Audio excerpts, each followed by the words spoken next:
The collapse of the Ruran Khaganate in 552 AD sent shockwaves across the vast expanse of the Eurasian steppes, triggering one of the most significant population movements in early medieval history. When Bumin Khan's Gokturks shattered the Ruran confederation that had dominated Mongolia for over a century, the defeated tribes faced a stark choice: submit to their conquerors or flee westward into the unknown territories beyond the Altai Mountains. Among those who chose exile were the groups that would eventually coalesce into the confederation known to history as the Avars.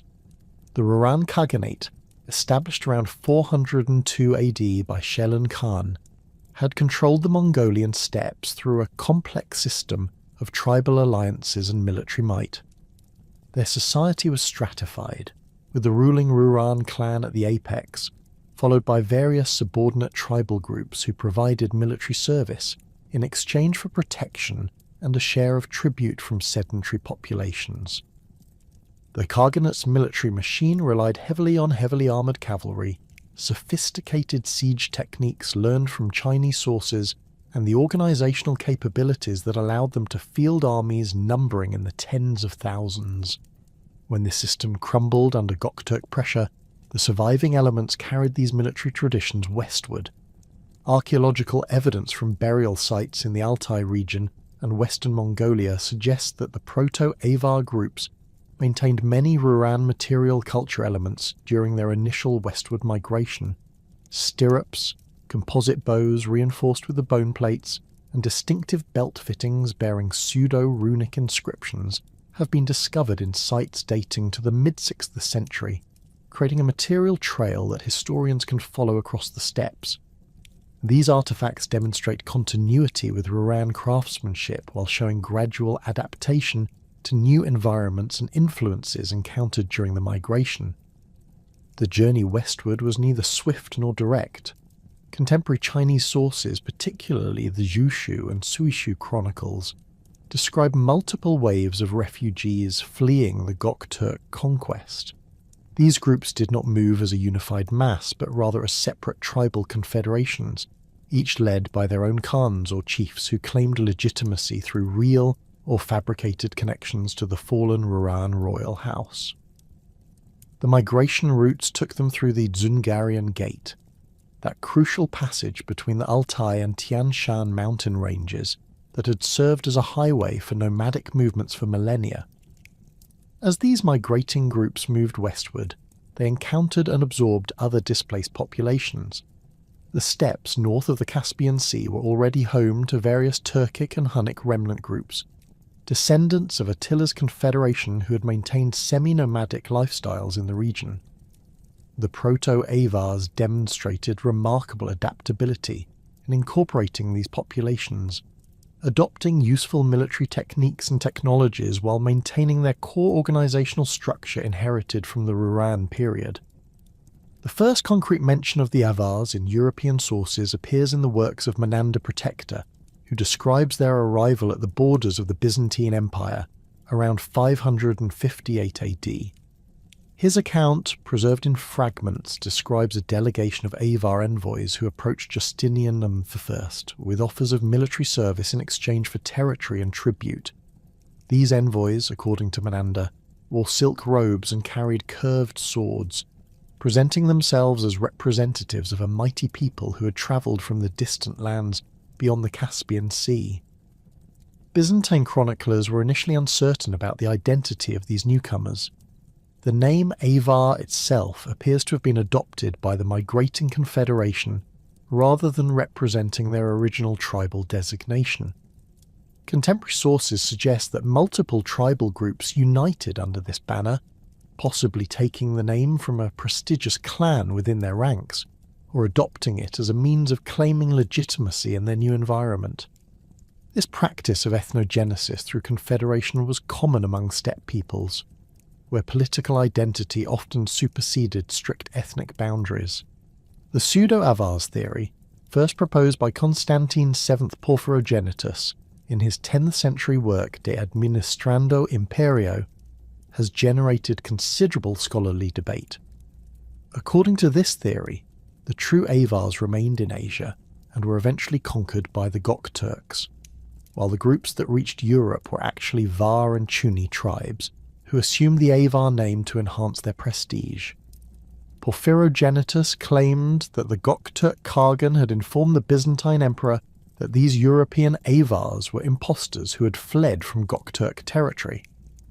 Modern historians remain divided on this question.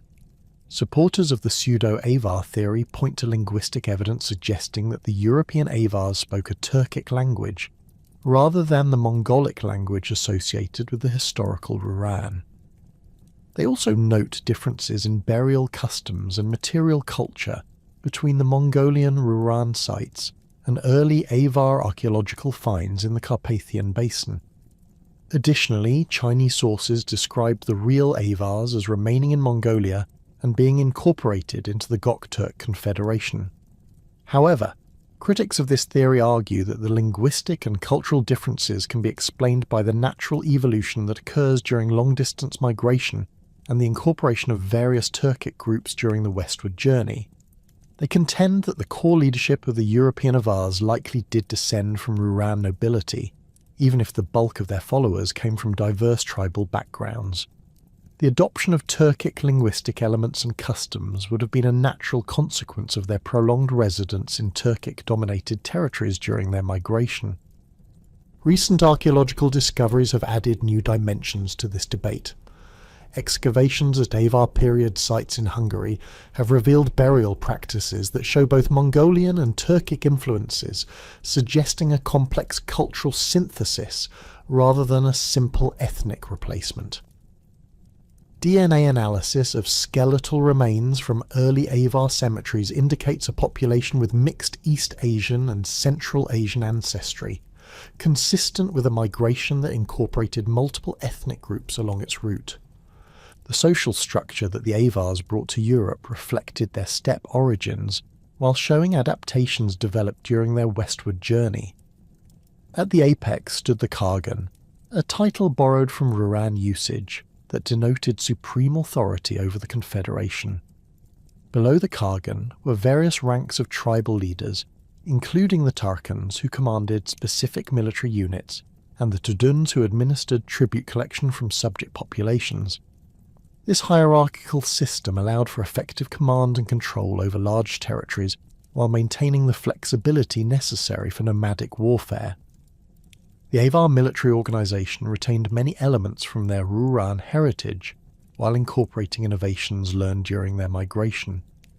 Heavy cavalry remained the core of their fighting force, with warriors wearing lamellar armour constructed from small metal or leather plates laced together with leather thongs.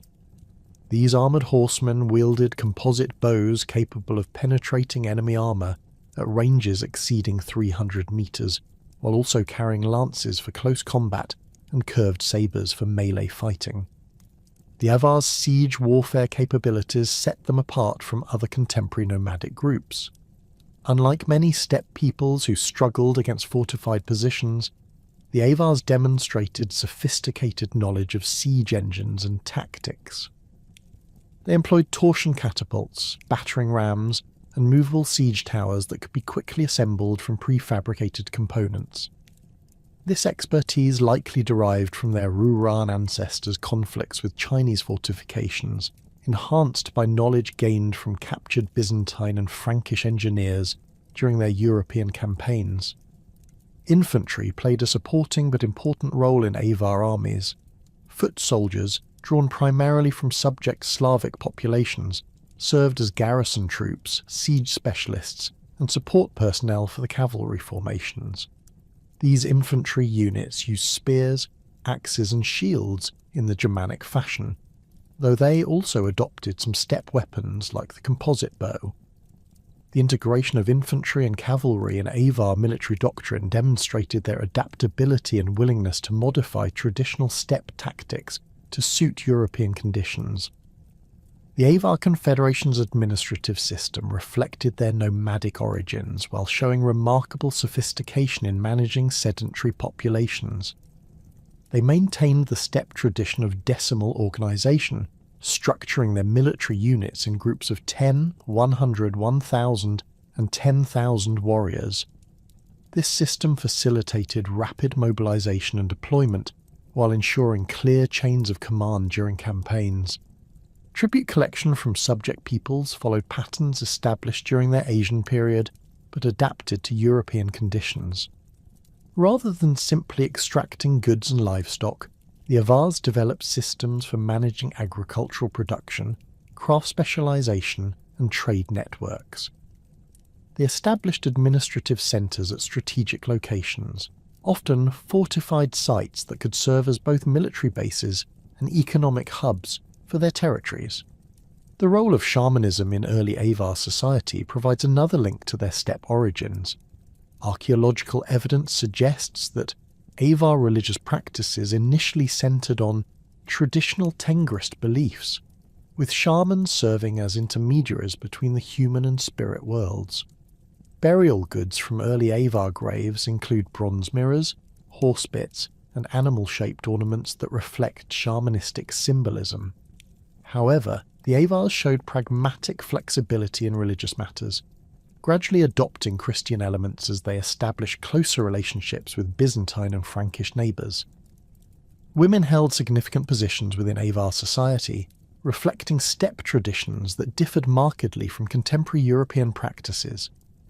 High-status Avar women were buried with weapons, horse gear, and elaborate jewellery that indicated their important social roles. Some female burials contain items suggesting involvement in religious ceremonies or diplomatic activities, while others show evidence of participation in military campaigns. This relatively elevated status of women represented another distinctive feature that the Avars carried from their Asian homeland into their European territories. The Avars' arrival in Europe around 558 AD marked the beginning of their transformation from displaced refugees to masters of a powerful confederation that would dominate the Carpathian Basin for over 2 centuries. Their success in establishing this dominance stemmed largely from the military, administrative, and social traditions they had preserved and adapted during their long journey from the collapsed Khaganate. These traditions, forged in the harsh environment of the Mongolian steppes and refined through decades of migration and warfare, would prove remarkably effective in the very different landscape of early medieval Europe.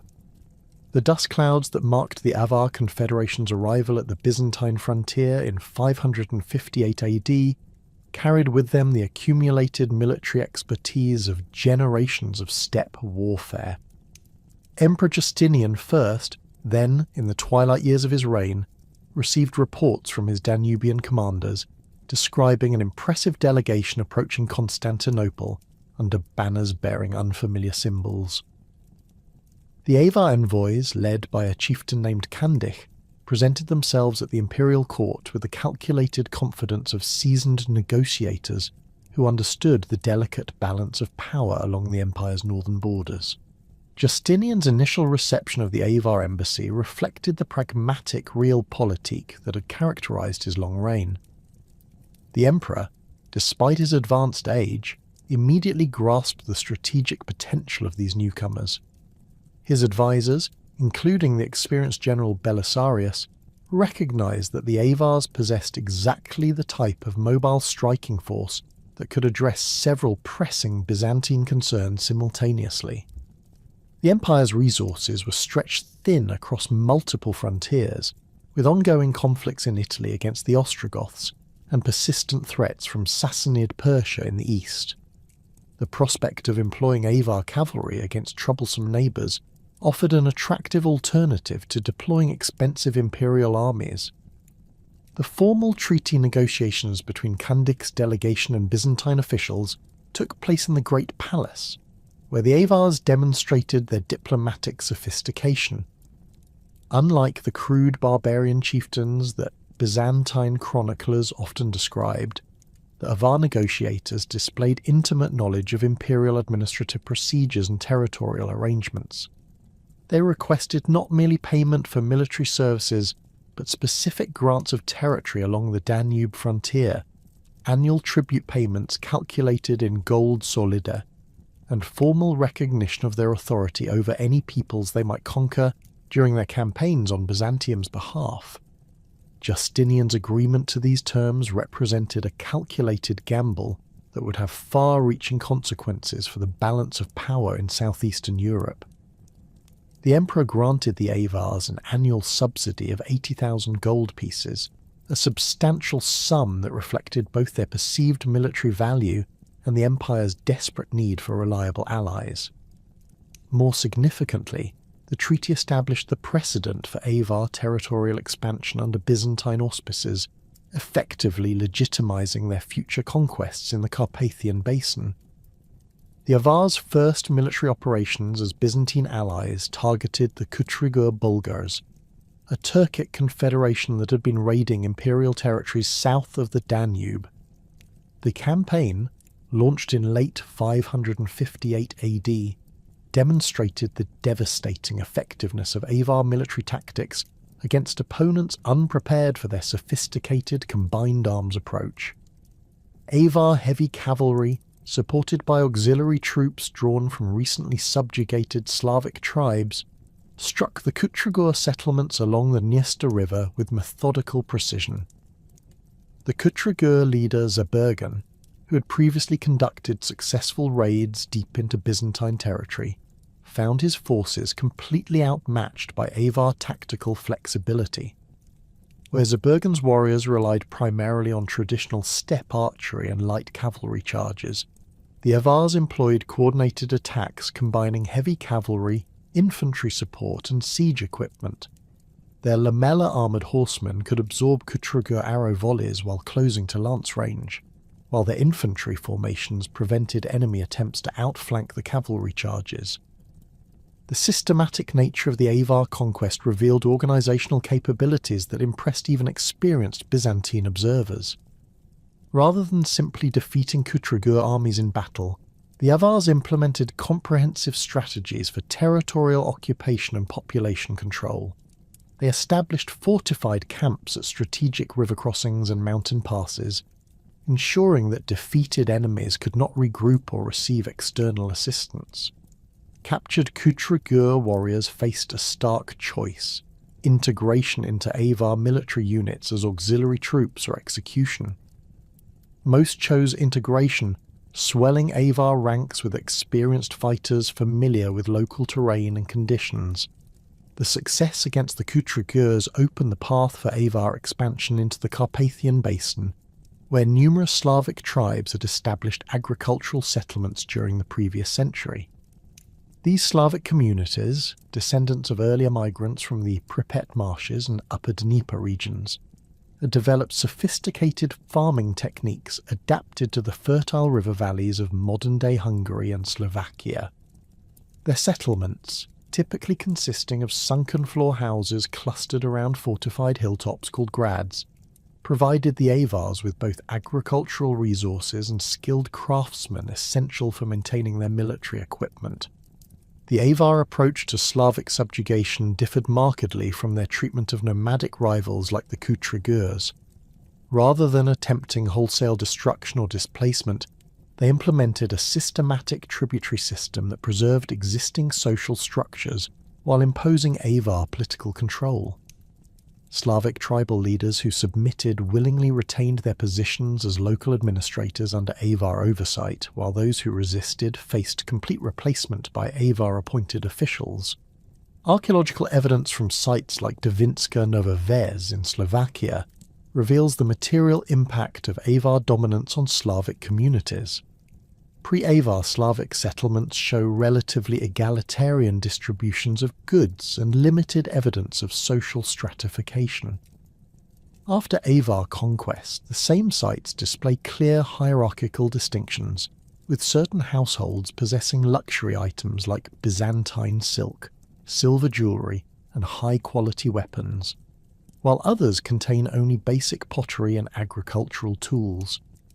This transformation reflects the Avars' success in co-opting Slavic elites while extracting tribute from the broader population. The tribute system established by the Avars demonstrated remarkable sophistication in its adaptation to local conditions and resources. In agricultural regions, tribute consisted primarily of grain, livestock, and craft products. collected according to seasonal cycles that maximise production without destroying the economic base. Slavic metal workers provided weapons, horse gear, and decorative items essential for maintaining Avar military effectiveness, while textile workers produced the clothing and banners that displayed Avar status and authority. Avar military campaigns against the Gepids began in earnest around 562 AD, marking a significant escalation in their territorial ambitions. The Gepid kingdom, established in the Tisa River Valley under King Thurisind, controlled some of the most fertile agricultural land in the Carpathian Basin, along with important trade routes connecting the Black Sea region with Central Europe. Unlike the relatively decentralized Slavic tribes, the Gepids possessed a unified military command structure and extensive experience fighting both Byzantine and Lombard enemies. King Thurisind's initial response to Avar expansion involved diplomatic outreach to potential allies, particularly the Lombard kingdom under Alboin.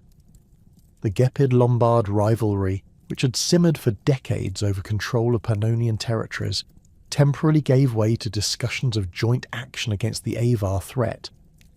However, these negotiations foundered on mutual distrust and conflicting territorial claims, leaving both Germanic kingdoms vulnerable to Avar divide-and-conquer tactics.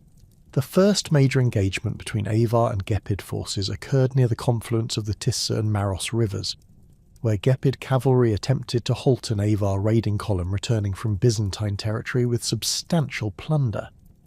The battle demonstrated the technological and tactical advantages that gave the Avars decisive superiority over their Germanic opponents. Gepid warriors, equipped with spears, shields and mail shirts in the traditional Germanic fashion, proved unable to counter the Avars' combination of heavy cavalry and archery. Avar composite bows, with their effective range of over 300 metres, allowed them to inflict casualties on Gepid formations before close combat began. When the Gepids attempted cavalry charges to close the distance, they encountered Avar heavy cavalry, whose lamellar armour provided superior protection against Germanic weapons. The curved sabres favoured by Avar warriors proved particularly effective against mail armour, as their slashing attacks could find gaps between metal rings more easily than straight-bladed Germanic swords. The systematic reduction of Gepid strongholds revealed another dimension of Avar military capabilities. Gepid fortifications, typically consisting of wooden palisades reinforced with earthworks, offered little resistance to Avar siege techniques learned during their ancestors' conflicts with Chinese cities. Avar engineers constructed torsion catapults capable of hurling stones weighing over 50 kilograms, while their siege towers allowed attackers to approach fortified walls under cover from defensive archery. The siege of Sirmium in 567 AD marked the climax of the Avar-Gepid conflict and demonstrated the Avars' growing independence from Byzantine oversight. Sirmium, a former Roman provincial capital that had served as the Gepid kingdom's primary fortress, controlled the crucial crossing point where the Sava River joins the Danube.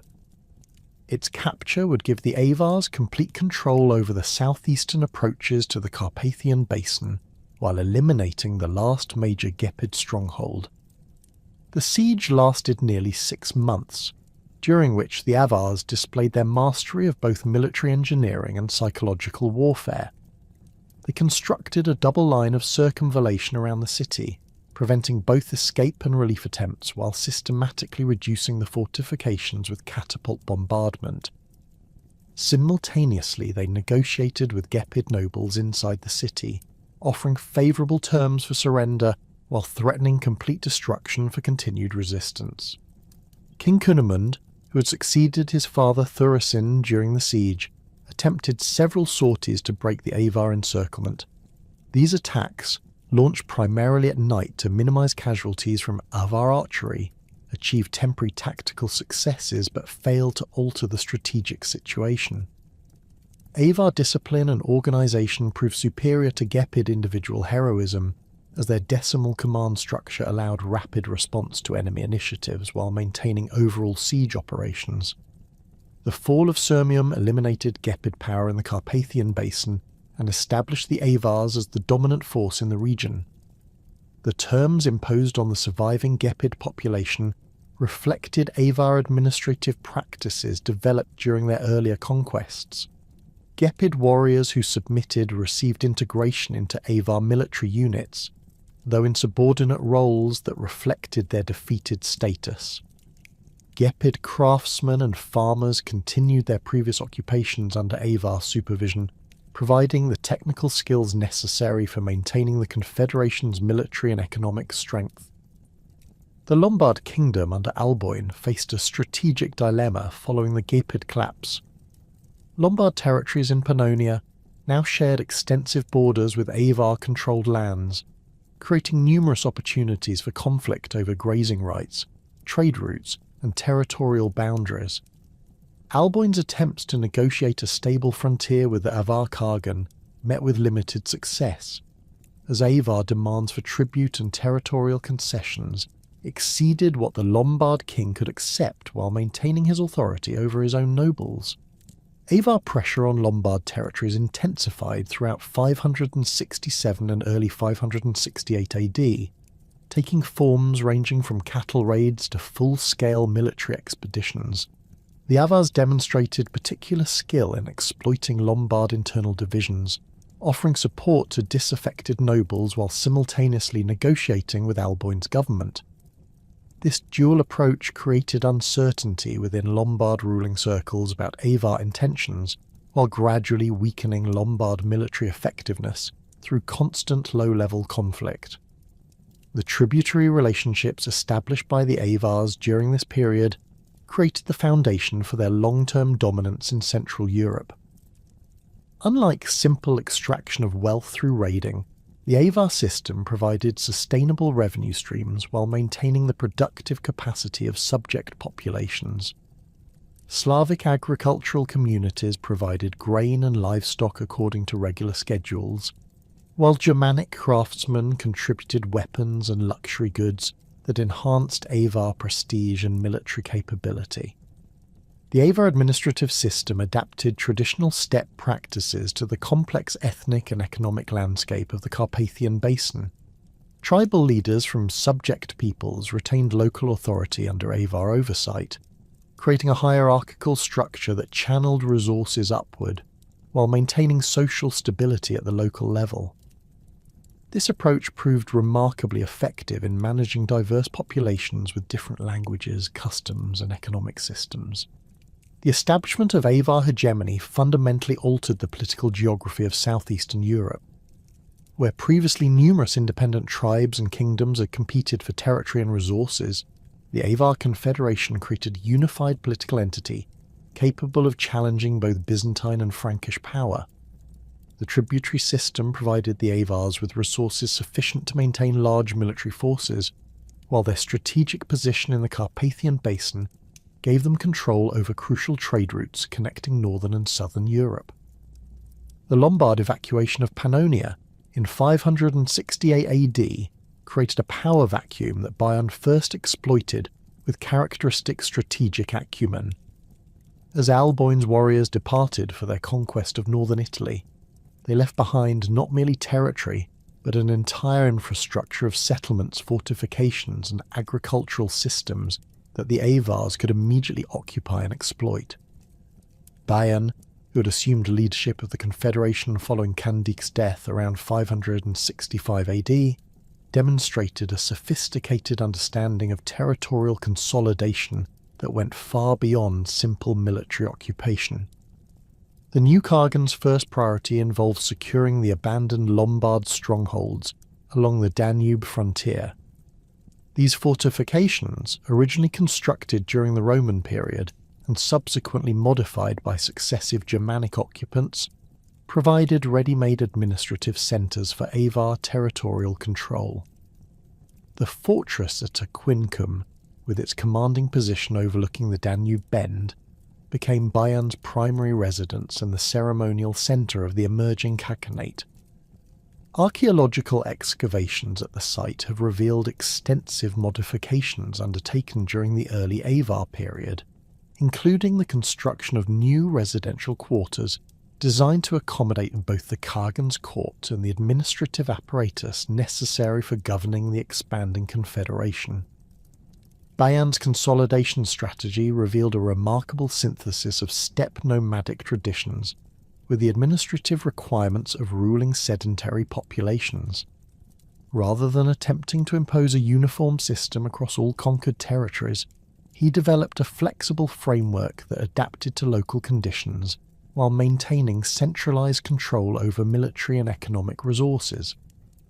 This approach reflected lessons learned during the Confederation's westward migration, where successful integration of diverse tribal groups had required pragmatic accommodation of different customs and social structures. The administrative structure that emerged during Bayan's reign represented a sophisticated evolution of traditional steppe governance models. At the apex stood the Khagan himself, whose authority derived from a combination of military success, diplomatic skill, and claimed descent from the Roran royal house. Bayan's court, established at Aquincum, included not only traditional steppe advisors but also captured Byzantine administrators, Gepid nobles who had submitted after their kingdom's collapse, and Slavic chieftains who had proven their loyalty through military service. The dual leadership system that characterized mature Avar administration emerged gradually during the 570s as territorial expansion created administrative challenges beyond the capacity of traditional steppe governance methods. While the Khagan retained supreme authority over military affairs and foreign policy, day-to-day administration of conquered territories fell increasingly to officials bearing the title Tudun. These administrators, drawn from both Avar nobility and capable individuals from subject populations, served as the Khagan's representatives in specific regions while maintaining responsibility for tribute collection, military recruitment, and dispute resolution. The Tudun system demonstrated remarkable flexibility in its adaptation to local conditions throughout the Carpathian Basin. In predominantly Slavic agricultural regions, Tuduns typically established their headquarters at existing tribal centres, working through traditional Slavic leadership structures to maintain production and collect tribute. In areas with significant Germanic populations, Tuduns often occupied former royal residences or major fortifications, emphasising their authority through visible displays of Avar military power.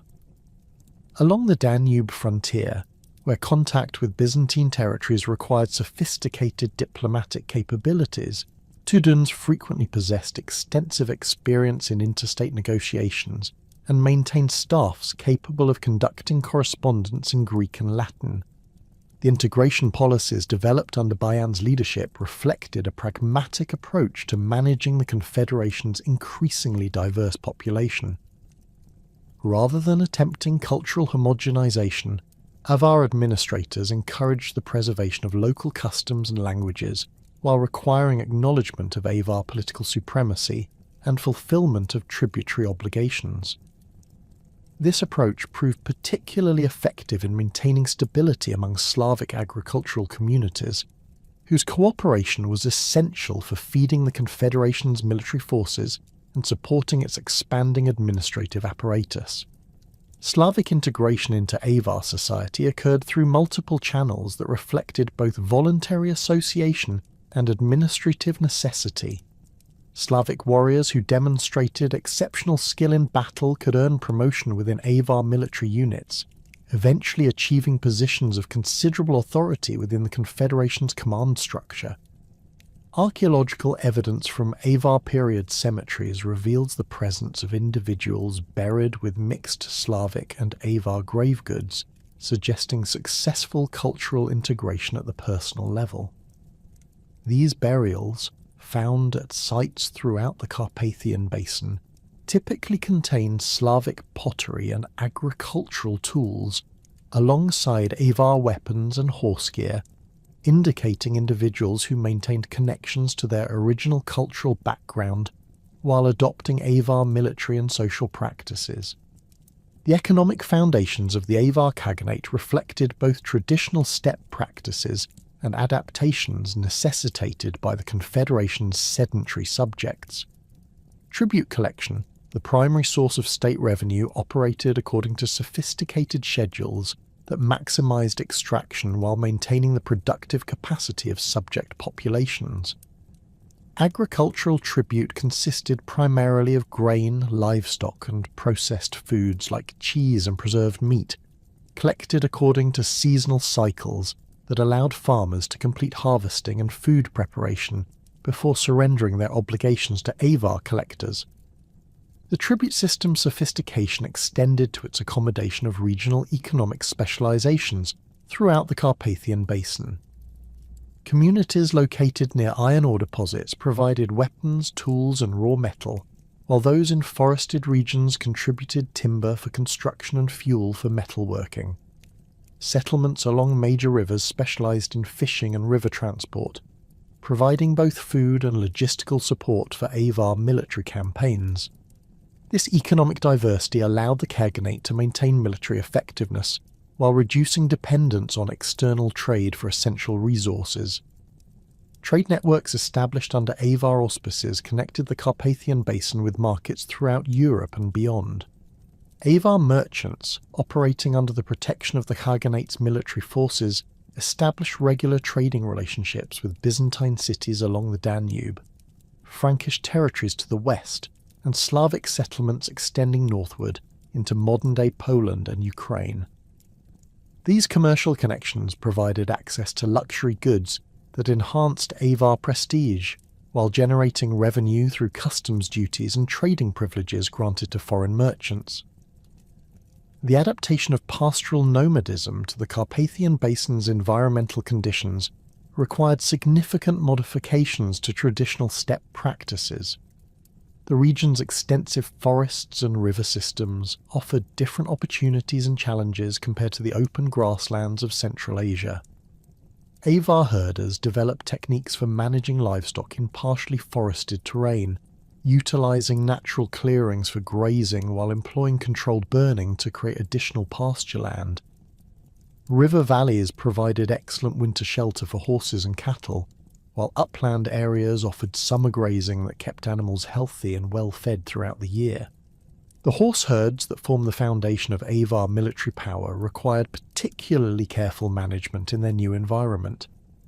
Avar horse breeding practices, inherited from their steppe ancestors, emphasized the production of sturdy, versatile animals capable of carrying armored warriors over long distances while maintaining the speed and endurance necessary for traditional nomadic warfare.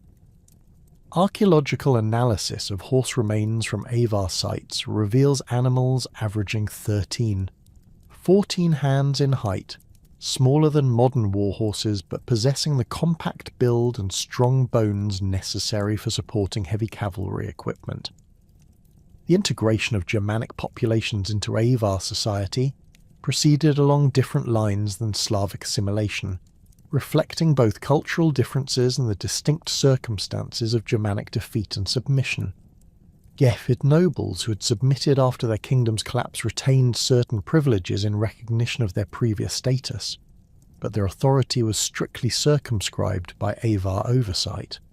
Germanic craftsmen, particularly metalworkers and jewelers, found their skills highly valued by avar elites, leading to the development of distinctive artistic styles that combined Germanic techniques with steppe motifs and Byzantine influences. The religious policies implemented during Bayan's reign demonstrated characteristic avar pragmatism in managing diverse belief systems among their subjects. While the avar elite maintained traditional Tengrist practices centered on sky worship and ancestral veneration, they showed remarkable tolerance for Christian observance among their Germanic and some Slavic subjects. This religious flexibility served important political purposes, as it reduced potential sources of resistance while facilitating diplomatic relationships with Christian neighbours like Byzantium and the Frankish kingdoms. Archaeological evidence from avar burial sites reveals the complex religious synthesis that emerged during this period. Elite avar graves contain traditional steppe grave goods, including horse sacrifices, weapons, and shamanic symbols. but also include Christian crosses and other religious artifacts that suggest either personal conversion or diplomatic considerations. The presence of Christian symbols in Avar elite burials likely reflects the practical necessities of ruling predominantly Christian populations, rather than genuine religious conversion, as traditional Tengrist elements continue to dominate the archaeological record throughout the Avar period. The military organisation of the mature Avar Khaganate combined traditional steppe cavalry tactics with innovations developed through contact with Byzantine and Germanic military practices. The core of Avar military strength remained the heavily armoured cavalry units, composed of professional warriors drawn primarily from Avar tribal groups. These horsemen wore lamella armour constructed from small metal plates laced together with leather cords, providing excellent protection while maintaining the flexibility necessary for mounted archery. Their primary weapons included composite bows capable of penetrating mail armour at ranges exceeding 200 metres, long lances for cavalry charges, and curved sabres designed for slashing attacks against both mounted and infantry opponents.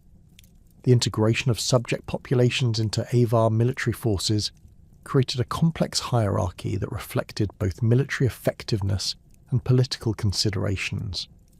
Slavic infantry units, organised according to traditional tribal structures but equipped with standardised weapons provided by Avar armories, served primarily as garrison forces and siege specialists. These foot soldiers proved particularly valuable during sieges, where their knowledge of local terrain and construction techniques complemented Avar engineering capabilities. Germanic warriors, when they chose to serve rather than flee to other kingdoms, typically joined existing Avar cavalry units as individual fighters rather than maintaining separate ethnic formations. The siege warfare capabilities that distinguished the Avars from other contemporary nomadic groups underwent further development during Bayan's reign. Avar engineers perfected the construction of Torsian catapults capable of hurling stones weighing up to 75 kilograms over distances of 300 metres, while their siege towers incorporated innovative features like adjustable ramps and protective mantlets that allowed attackers to approach fortified walls under cover. These technological advances reflected both inherited knowledge from the Ruran period and continuous innovation driven by the practical challenges of conquering fortified positions throughout the Carpathian Basin. The diplomatic framework established by the Avar Khaganate during this period reflected Bayan's sophisticated understanding of European power dynamics. Rather than relying solely on military intimidation, the Avars developed complex treaty relationships with neighbouring powers that provided mutual benefits while advancing Avar strategic interests. The ongoing relationship with Byzantium, initially established during Justinian's reign, evolved into a partnership that gave the Avars access to Byzantine markets and diplomatic support in exchange for military assistance against common enemies like the Sassanid Persians and various Slavic tribes that threatened imperial territories. The administrative innovations developed during Bayahan's consolidation of power created institutional foundations that would support Avar dominance in Central Europe for over 2 centuries. The combination of traditional steppe leadership practices with administrative techniques adapted from Byzantine and Germanic models produced a governmental system capable of managing territories extending from the Carpathian Mountains to the Adriatic Sea. This administrative sophistication, combined with military superiority and economic prosperity generated through tribute and trade, established the Avar Khaganate as one of the most powerful political entities in early medieval Europe. The dawn of the 7th century found the Avar Khaganate at the zenith of its territorial expansion, with Bayan First's successors inheriting a confederation that stretched from the Carpathian Mountains to the shores of the Adriatic Sea. The administrative and military foundations established during the previous decades now supported increasingly ambitious campaigns that would test the limits of Avar power against the most formidable opponents in contemporary Europe. The death of Bayan around 602 AD marked not an end but a transformation. as the Khaganate's leadership passed to a new generation of rulers who viewed the wealthy Byzantine provinces south of the Danube as the natural next stage of Avar expansion. The systematic penetration of Byzantine territories began under the leadership of Bayan's immediate successor, whose name remains uncertain in the historical record but whose military campaigns demonstrated the full maturation of Avar's strategic capabilities. Unlike the opportunistic raids that had characterized earlier Avar-Byzantine interactions, these new offensives followed carefully coordinated plans designed to establish permanent Avar control over key strategic positions throughout the Balkans. The campaigns targeted specific objectives including major river crossings, mountain passes, and fortified cities that controlled regional trade networks and agricultural resources. The first major Avar offensive into Byzantine territory occurred in 602 AD, coinciding with the military rebellion that brought focus to the imperial throne in Constantinople. The timing was not coincidental, as Avar intelligence networks had provided detailed information about the empire's internal political crisis and the withdrawal of experienced troops from Danubian frontier positions to support various claimants to imperial power. Avar forces crossed the Danube at multiple points simultaneously, overwhelming the reduced Byzantine garrisons and establishing bridgeheads that would support sustained operations deep into imperial territory. The Avar approach to Balkan warfare demonstrated sophisticated understanding of the region's complex terrain and demographic composition. Rather than attempting to hold extensive territories with limited forces, they concentrated on capturing fortified positions that controlled communication routes and supply lines.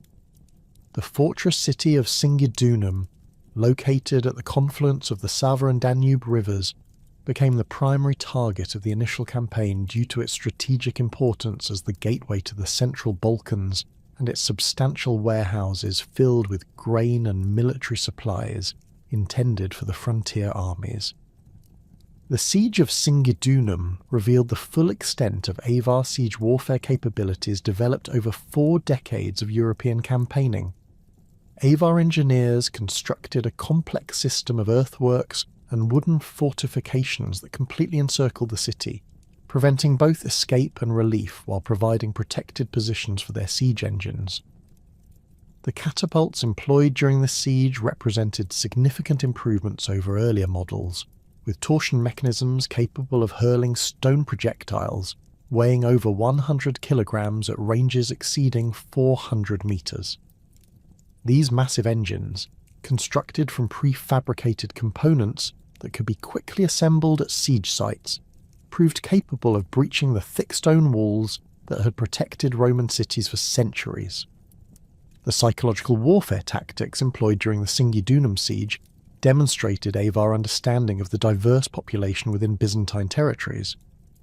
Rather than simply starving the defenders into submission, Avar commanders offered specific terms to different ethnic groups within the city. Slavic inhabitants received promises of favourable treatment and integration into the Avar Confederation, while Greek administrators and military officers faced the prospect of execution or slavery if they continued resistance. These differentiated approaches created internal divisions within the besieged city that ultimately proved more effective than purely military pressure enforcing surrender. The fall of Singidunum after a siege lasting 3 months established patterns that would characterize Avar operations throughout the Balkans for the next 2 decades. Captured cities became administrative centres for Avar territorial control, with tuduns appointed to oversee tribute collection and military recruitment among the local population. The existing urban infrastructure remained largely intact, as the Avars recognised the economic value of maintaining commercial and craft production rather than simply extracting portable wealth through plunder.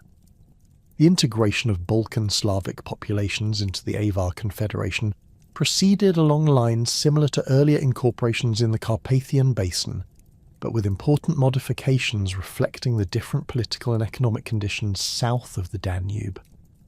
Many Slavic communities in the Balkans had maintained greater independence from Byzantine control than their northern counterparts, developing autonomous political structures and military organizations that the Avars could co-opt rather than replace entirely. Slavic tribal leaders who demonstrated loyalty to Avar authority received confirmation of their local positions while accepting responsibility for tribute collection and military service.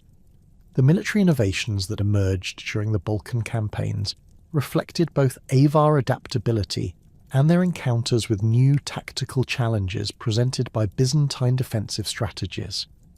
The adoption of stirrups, which had been gradually spreading westward from Central Asia during the 6th century, became universal among Avar heavy cavalry during this period. Archaeological evidence from burial sites dating to the early 7th century shows standardized stirrup designs that provided cavalrymen with significantly improved stability when using lances or drawing composite bows while mounted. The stirrup's impact on Avar military effectiveness extended beyond simple tactical advantages to fundamental changes in cavalry organisation and training. Stirrups allowed heavily armoured horsemen to deliver devastating lance charges without losing their seats, while also providing the stability necessary for accurate archery from horseback at full gallop.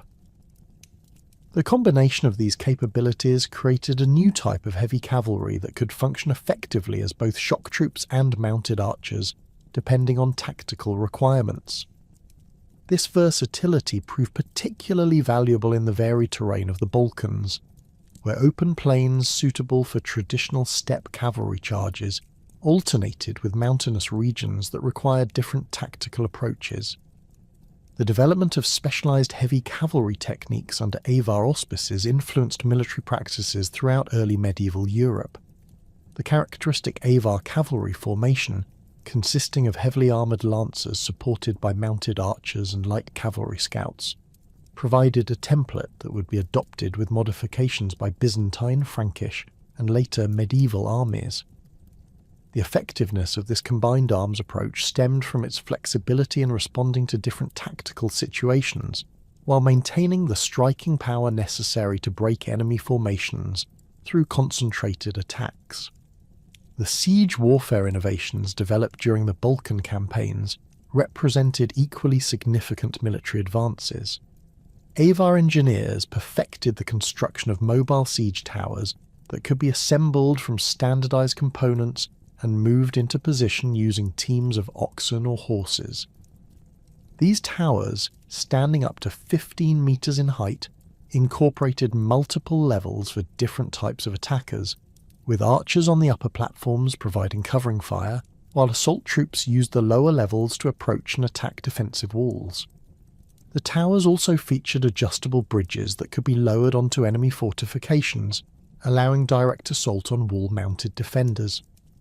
The coordination required for effective siege operations demonstrated the sophisticated command and control capabilities that distinguished Avar military organisation from that of their contemporaries. Siege commanders maintained detailed schedules coordinating the activities of catapult crews, tower operators, tunnel diggers, and assault troops while simultaneously managing supply lines that kept thousands of warriors and their horses fed during prolonged operations. This logistical sophistication reflected the administrative expertise developed during decades of managing the diverse populations within the Avar Confederation. The diplomatic dimensions of Avar expansion into the Balkans revealed the Khaganate's growing sophistication in managing relationships with multiple major powers simultaneously. While conducting military operations against Byzantine territories, Avar diplomats maintained communication with Sassanid Persia, exploring possibilities for coordinated action against their common Byzantine enemy. These negotiations, conducted through intermediaries and diplomatic missions that crossed the Black Sea via Crimean ports, established the foundation for the Grand Alliance that would culminate in the Siege of Constantinople in 626 AD. The Persian connection provided the Avars with access to military technologies and techniques that complemented their existing capabilities. Sassanid expertise in siege warfare, developed through centuries of conflict with Roman and Byzantine forces, included advanced knowledge of undermining techniques and the construction of siege engines specifically designed for attacking stone fortifications. The exchange of technical knowledge between Avar and Persian engineers resulted in hybrid designs that combined the mobility advantages of traditional steppe siege equipment with the destructive power of Persian heavy catapults. The relationship with Frankish kingdoms during this period reflected the complex balance of power that characterized early 7th century European politics. While the Avars maintained generally hostile relations with the Merovingian kingdoms due to territorial disputes along their western borders, they also recognized the value of preventing a grand anti-Avar coalition that might include both Frankish and Byzantine forces. Avar diplomatic initiatives toward the Franks typically involved offers of military cooperation against common enemies, particularly the Lombards in northern Italy, combined with proposals for territorial agreements that would establish stable frontiers between Avar and Frankish spheres of influence. The Frankish response to Avar diplomatic overtures varied according to the internal political situation within the Merovingian kingdoms and the specific interests of individual rulers. King Clothar II, who achieved temporary reunification of the Frankish realms in 613 AD, initially showed interest in coordinating with the Avars against Byzantine positions in Istria and Dalmatia. However, these negotiations foundered on disagreements over territorial divisions and mutual suspicions about long-term intentions. The Franks remained concerned about Avar expansion westward, while the Avars questioned Frankish commitment to sustained military cooperation given their history of internal conflicts. The economic foundations supporting Avar military expansion during this period reflected the maturation of tribute systems established throughout the Confederation's territories. The wealth extracted from Slavic agricultural communities, Germanic craft centres, and captured Byzantine cities provided the resources necessary to maintain large military forces in the field for extended campaigns. Tribute collection had evolved beyond simple extraction of goods to include specialized production of military equipment, with subject populations required to provide specific quantities of weapons, armor, and horse gear according to standardized specifications. The standardization of military equipment throughout Avar forces represented a significant organizational achievement that enhanced both combat effectiveness and logistical efficiency. Archaeological evidence from multiple sites reveals remarkably consistent designs for arrowheads, lance points, and armor components, indicating centralized production systems capable of equipping thousands of warriors with identical gear. This standardization allowed for simplified maintenance and repair procedures, while ensuring that all units possessed equipment of known quality and performance characteristics. The culmination of 2 decades of Balkan campaigning came with the Great Siege of Constantinople in 626 AD, an operation that represented the most ambitious military undertaking in Avar history. The siege resulted from extensive diplomatic and military preparations involving coordination between Avar forces approaching from the west, Sassanid armies advancing through Anatolia from the east, and Slavic naval forces operating in the Bosphorus. The complexity of this multi-front operation required unprecedented levels of strategic planning and interstate cooperation that demonstrated the Avar Khaganate's evolution into a major European power capable of challenging the Byzantine Empire's very existence.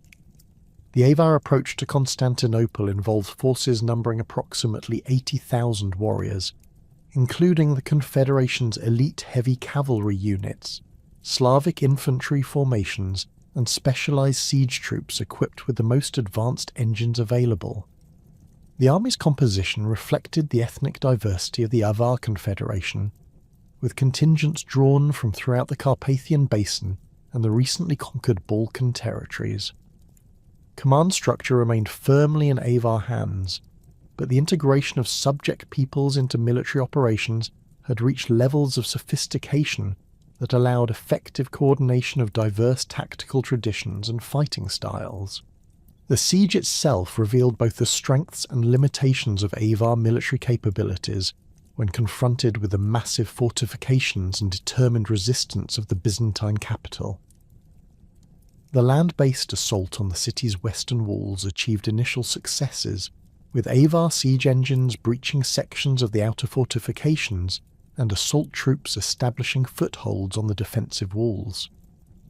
However, the failure of the coordinated naval assault in the Golden Horn, where Slavic vessels proved inadequate against Byzantine naval forces equipped with Greek fire, prevented the complete encirclement necessary for forcing the city's surrender.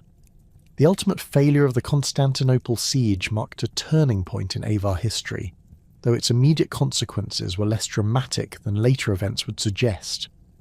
The withdrawal of Avar forces from the capital's vicinity did not represent a catastrophic military defeat, but rather a strategic recognition that the resources required for capturing such a heavily fortified position exceeded the Confederation's current capabilities. The Avar army remained intact and continued to control most of its Balkan conquests, while the experience gained during the siege provided valuable lessons for future military operations.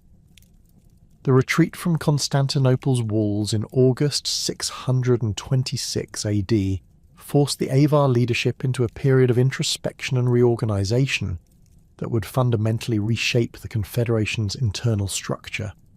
The failure to capture the Byzantine capital, despite the massive resources committed to the siege, exposed critical weaknesses in Avar strategic planning and intertribal coordination that demanded immediate attention. The Khagan who had led the siege, whose name appears in Byzantine sources as Bayan, but may have been a successor to the original Bayan, faced unprecedented challenges to his authority from tribal leaders who questioned the wisdom of committing so many warriors to a single, ultimately unsuccessful operation.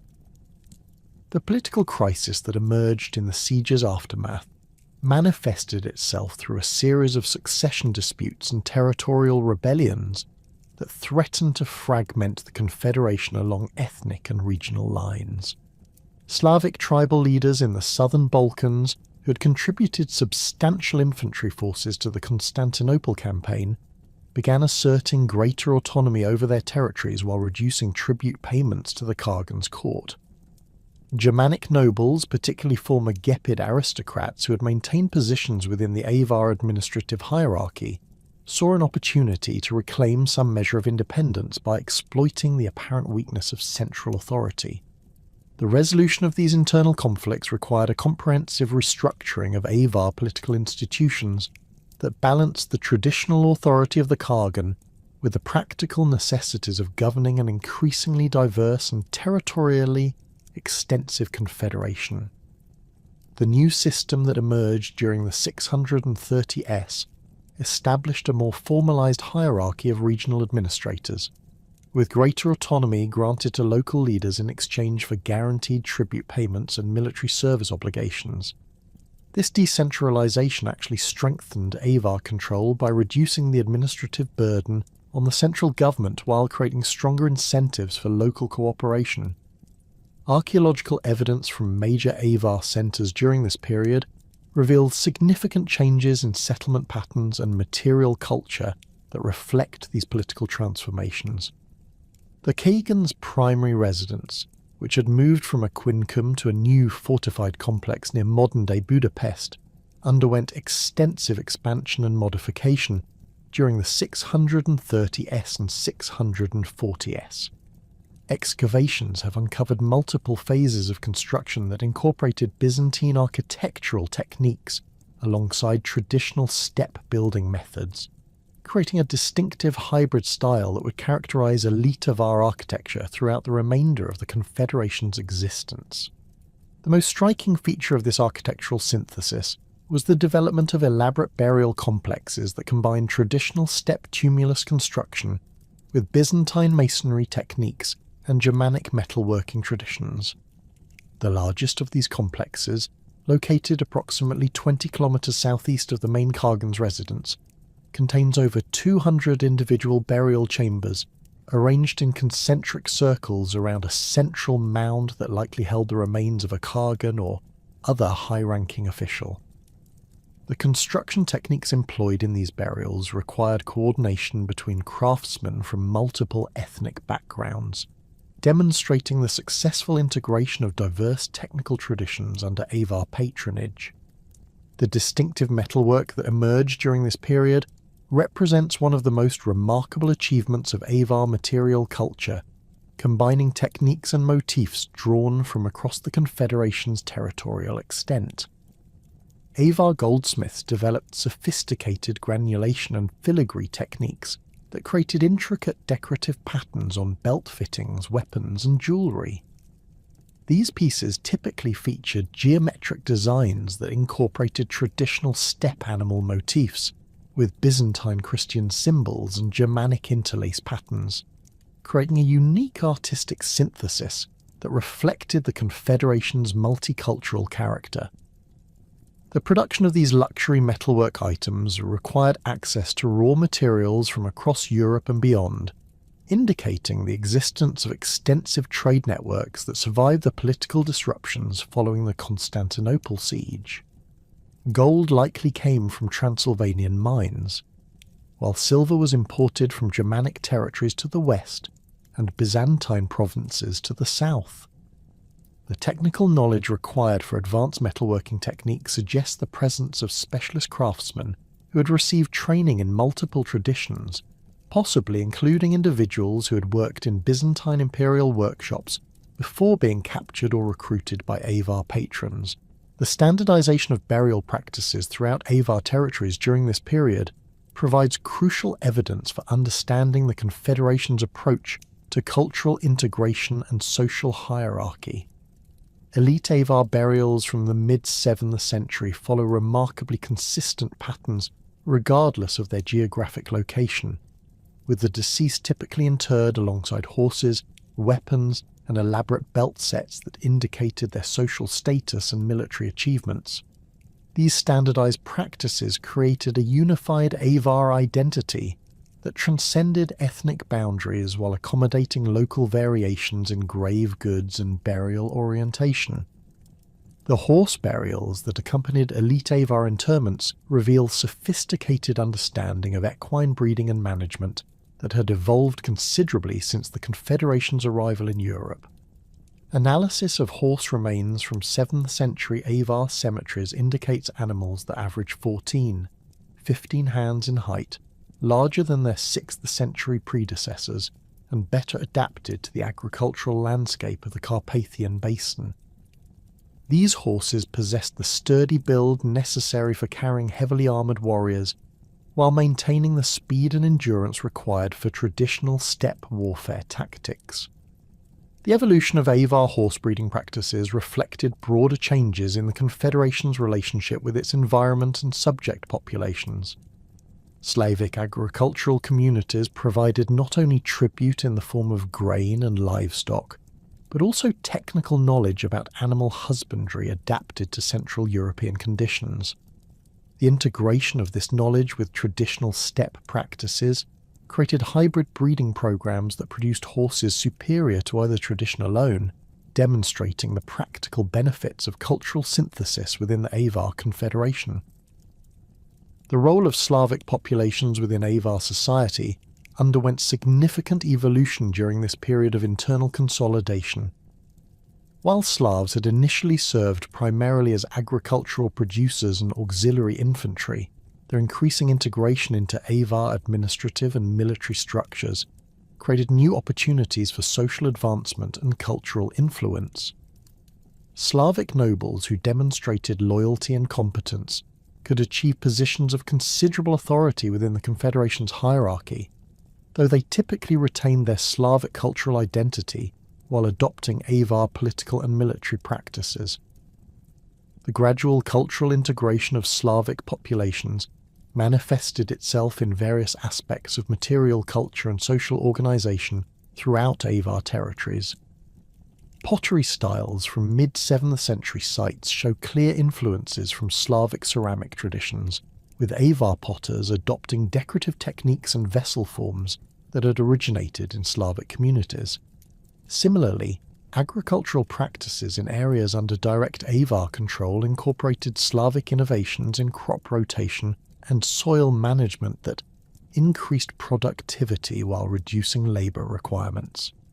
The linguistic evidence for Slavic-Avar cultural interaction remains limited due to the absence of written sources in either language from this period, but place names and personal names preserved in later sources suggest extensive linguistic borrowing in both directions. Avar administrative terminology appears to have influenced Slavic political vocabulary, while Slavic agricultural and craft terms entered Avar usage as the Confederation adapted to its sedentary environment. This linguistic synthesis paralleled broader patterns of cultural integration that strengthened rather than weakened the Confederation's internal cohesion. Religious practices within the Avar Confederation during this period reflected the same pragmatic approach to cultural diversity that characterized other aspects of internal policy. The Avar elite maintained traditional Tengris beliefs centered on sky worship and ancestral veneration, but they showed increasing accommodation of Christian practices among their subject populations.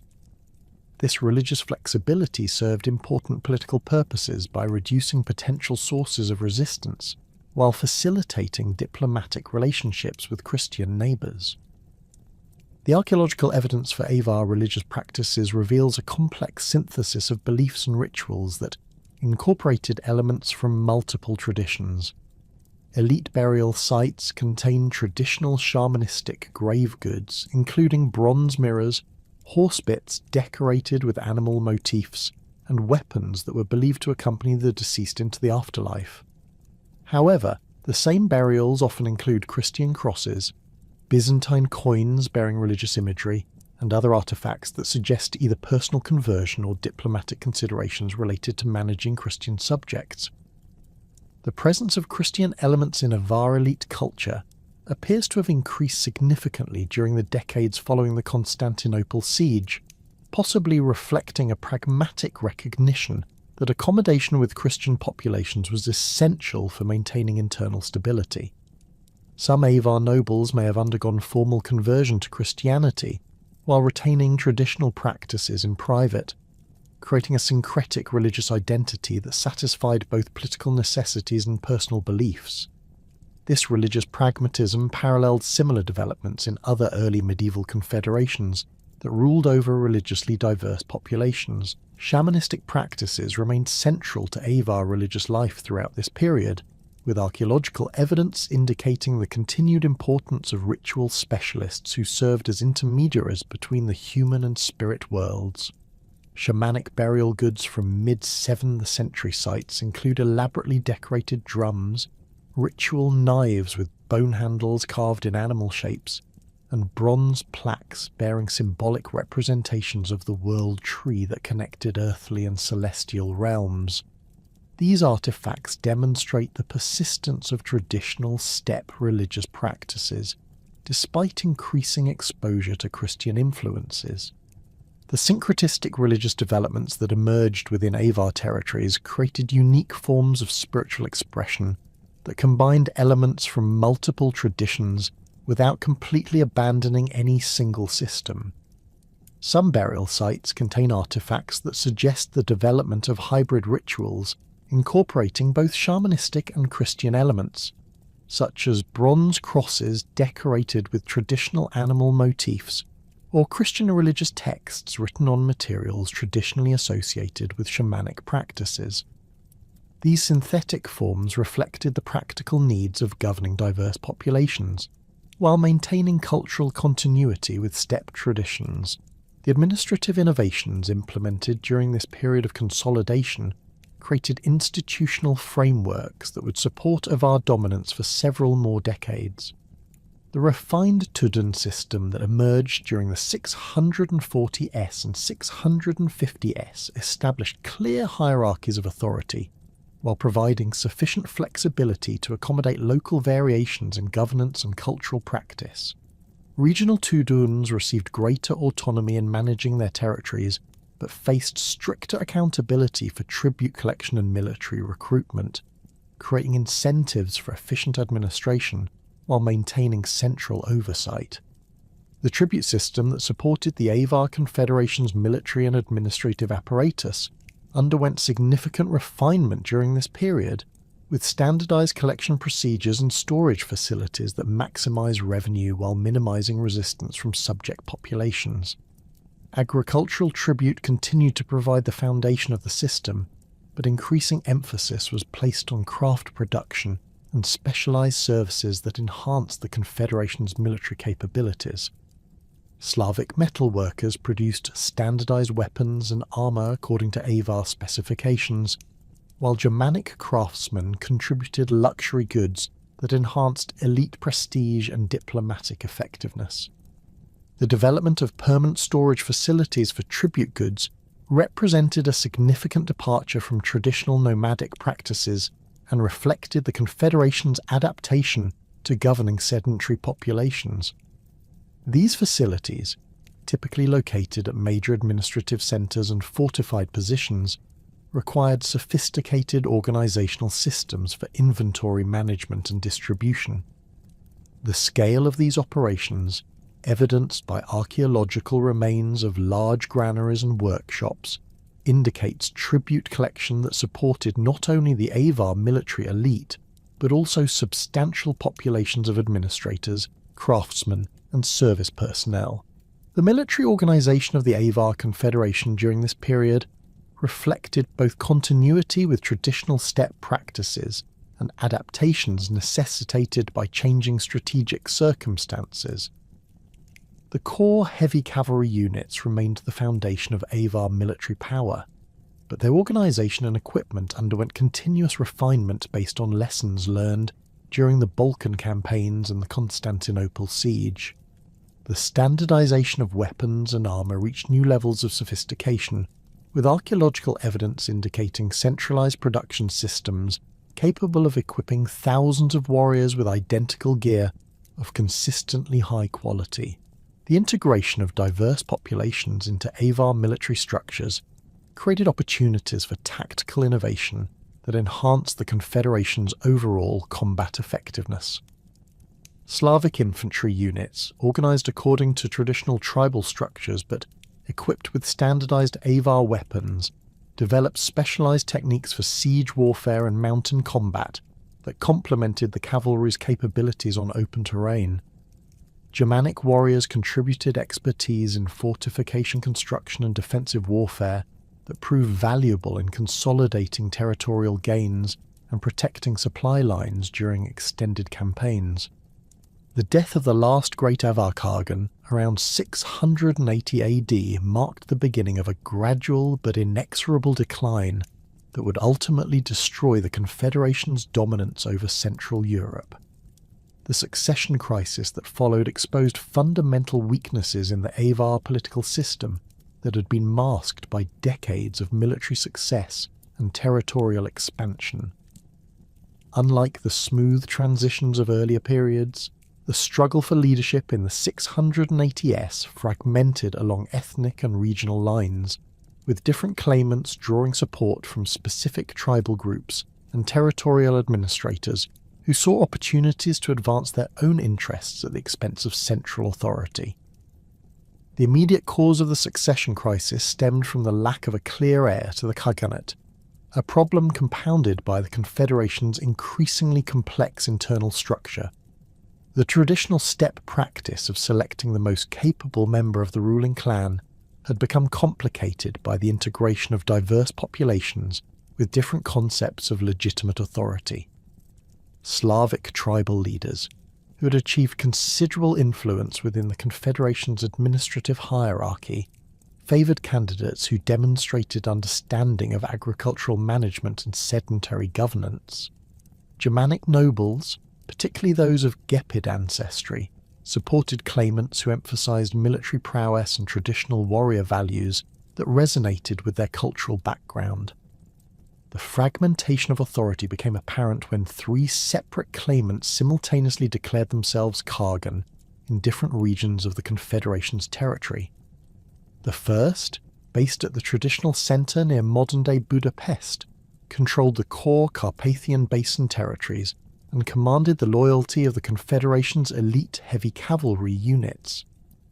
The second established his authority over the Slavic-dominated regions of the southern Balkans, drawing support from agricultural communities that had grown increasingly autonomous during the preceding decades.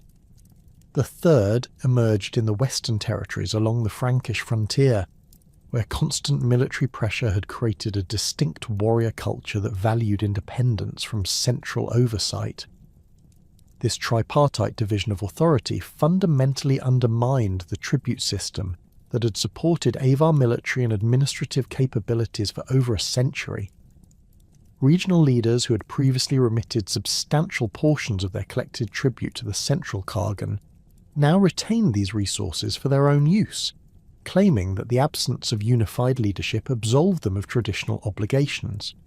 Agricultural communities that had reliably provided grain, livestock and craft products began withholding tribute payments or negotiating directly with local strongmen, rather than acknowledging central authority. The impact of reduced tribute collection became evident in the declining quality and standardization of Avar military equipment during the late 7th century. Archaeological evidence from burial sites dating to this period reveals significant variations in weapon design and armour construction that contrast sharply with the standardized equipment of earlier decades.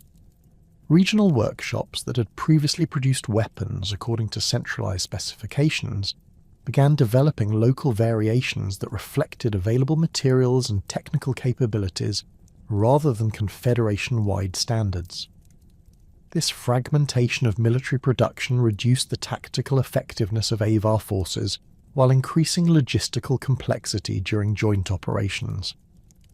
The Frankish kingdoms, meanwhile, had undergone their own transformation under the rising influence of the Carolingian mayors of the palace, who were systematically consolidating power at the expense of the increasingly ineffective Merovingian kings. Charles Martel, who achieved de facto control over the Frankish realms following his victory at the Battle of Toulouse in 721 AD, recognised the strategic opportunity presented by Avar internal divisions. Unlike his predecessors, who had generally maintained defensive postures along the eastern frontier, Martel began planning offensive operations designed to establish Frankish control over territories that had been under Avar dominance for over a century. The first major Frankish incursion into Avar territory occurred in 725 AD, when Martel's forces crossed the Rhine and advanced into the upper Danube valley, targeting Slavic settlements that provided agricultural tribute to the western Avar claimant. The Frankish army, numbering approximately 15,000 warriors, included both traditional Frankish infantry armed with Francisca-throwing axes and spears, and newly organised cavalry units that had adopted stirrups and heavy lances in imitation of successful Avar tactics. This combined arms approach allowed the Franks to engage Avar forces effectively on their own terms while maintaining the tactical flexibility necessary for operations in unfamiliar territory. The Avar response to this Frankish invasion revealed the extent to which internal divisions had weakened the Confederation's military capabilities. The Western claimant, who bore primary responsibility for defending against Frankish expansion, commanded fewer than 8,000 warriors, including only 2,000 heavy cavalry of the type that had dominated European battlefields for over a century. The remaining forces consisted primarily of Slavic infantry and light cavalry drawn from Germanic populations that had limited experience fighting as coordinated units under Avar command. This reduced and fragmented force proved inadequate to counter the Frankish advance, resulting in the loss of several fortified positions and the retreat of Avar forces eastward beyond the Enns River. The Battle of Lauriacum, fought near the ruins of the old Roman fortress in 726 AD, demonstrated the changing balance of military power between the Franks and Avars. The Avar forces, commanded by a regional Tudun named Zodan, according to Frankish sources, attempted to employ traditional steppe tactics of feigned retreat and enveloping manoeuvres that had proven effective against earlier opponents. However, the Frankish heavy cavalry, supported by disciplined infantry formations, maintained cohesion during the initial Avar assault and successfully countered the attempted encirclement. The battle's outcome, a decisive Frankish victory that resulted in the capture of substantial Avar treasure and the death of several high-ranking Avar commanders, marked the first major defeat of Avar forces by Western opponents in over 150 years. The psychological impact of the Lauriacum defeat extended far beyond its immediate military consequences, undermining Avar prestige among subject populations that had viewed their overlords as militarily invincible. Slavic tribal leaders in regions adjacent to the new Frankish-controlled territories began questioning the value of continued allegiance to Avar authority, particularly when that authority could no longer provide effective protection against external threats. Some communities initiated direct negotiations with Frankish administrators, offering tribute and military service in exchange for protection and recognition of their traditional territorial boundaries. The emergence of independent Slavic principalities represented perhaps the most significant long-term consequence of Avar military decline. The Slavic populations of the Carpathian Basin and surrounding regions had developed sophisticated political and military institutions during their decades of integration into the Avar Confederation. Tribal leaders who had served as regional administrators under Avar oversight possessed the organizational skills and local legitimacy necessary to establish autonomous political entities when central authority weakened. These emerging principalities typically maintained the administrative structures and tribute collection systems developed under Avar rule while redirecting the resulting resources toward local defense and development rather than supporting distant Khagans. The principality that emerged in the region of modern-day Slovakia, under the leadership of a Slavic nobleman named Pribina, represented the most successful example of this political transformation. Pribina, who had served as a Tudun under the central Avar claimant, declared independence around 730 AD and established control over the fertile agricultural valleys of the upper Danube and its tributaries. His forces, consisting primarily of Slavic infantry supplemented by former Avar cavalry, who had chosen to remain in the region rather than retreat eastward, successfully defended their territory against attempts at reconquest by both Avar and Frankish forces. The military organization of these independent Slavic principalities reflected their origins within the Avar Confederation, while adapting to new strategic circumstances. Slavic warriors retained the standardized weapons and tactical formations developed during their service in Avar armies, but they modified their approach to emphasize defensive warfare and territorial control, rather than the offensive campaigns that had characterized Avar military doctrine. Fortified settlements constructed using techniques learned from Avar engineers provided secure bases for local defense while serving as administrative centers for tribute collection and craft production. The economic foundations of Slavic independence rested on the agricultural productivity that had made these regions valuable to the Avar Confederation in the first place. The fertile river valleys of the Carpathian Basin supported dense populations of farmers who produced substantial surpluses of grain, livestock, and craft goods. Under Avar rule, much of this surplus had been extracted as tribute and transported to support military campaigns or administrative centers in distant territories. Independent Slavic principalities could retain these resources for local use, funding defensive preparations and economic development that strengthened their ability to resist external pressure. The transformation of trade networks during this period reflected the broader political fragmentation that was undermining Avar authority throughout Central Europe. The extensive commercial connections that had linked the Carpathian Basin with markets throughout Europe and beyond had depended on the security and administrative coordination provided by unified Avar control.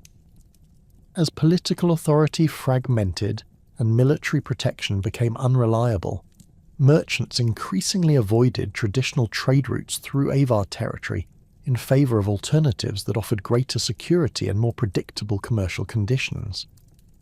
The decline in trade revenue had cascading effects throughout the remaining Avar territories, reducing the resources available for maintaining military forces while undermining the economic incentives that had encouraged subject populations to remain loyal to Avar authority. Craft production, which had flourished under the standardized requirements and guaranteed markets provided by the Confederation's tribute system, declined as regional workshops lost access to raw materials and specialized techniques that had been coordinated through central administrative networks. The distinctive metalwork and luxury goods that had characterized Avar material culture became increasingly rare and localized in their production. The internal civil wars that erupted during the 730s further accelerated the Confederation's decline by consuming resources and manpower that could have been used to address external threats. The conflict between the central and western Avar claimants escalated into sustained military campaigns that devastated some of the Confederation's most productive territories. The siege of Carnuntum, where the western claimant had established his primary stronghold, lasted over 18 months and involved forces totaling nearly 30,000 warriors from both sides. The eventual capture of the fortress by forces loyal to the central claimant represented a Pyrrhic victory that left both factions significantly weakened. The human cost of these internal conflicts extended beyond battlefield casualties to include the displacement of civilian populations and the destruction of agricultural infrastructure that had supported Avar dominance for generations. Entire Slavic communities abandoned their traditional settlements to escape the fighting, migrating to regions under Frankish or Byzantine control, where they could rebuild their lives without constant threat of military devastation. This population movement deprived the remaining Avar territories of the agricultural labour and tribute that had formed the foundation of the Confederation's economic strength. The role of Byzantine diplomacy in encouraging Avar fragmentation became increasingly apparent during the 740s, as imperial agents provided financial and military support to various claimants in exchange for territorial concessions and tribute agreements. The Byzantine Empire, which had struggled to contain Avar expansion for over a century, recognized the strategic opportunity presented by the Confederation's internal divisions. Imperial gold financed Slavic rebellions against Avar authority, while Byzantine military advisors helped organize defensive preparations in newly independent territories along the empire's northern frontier.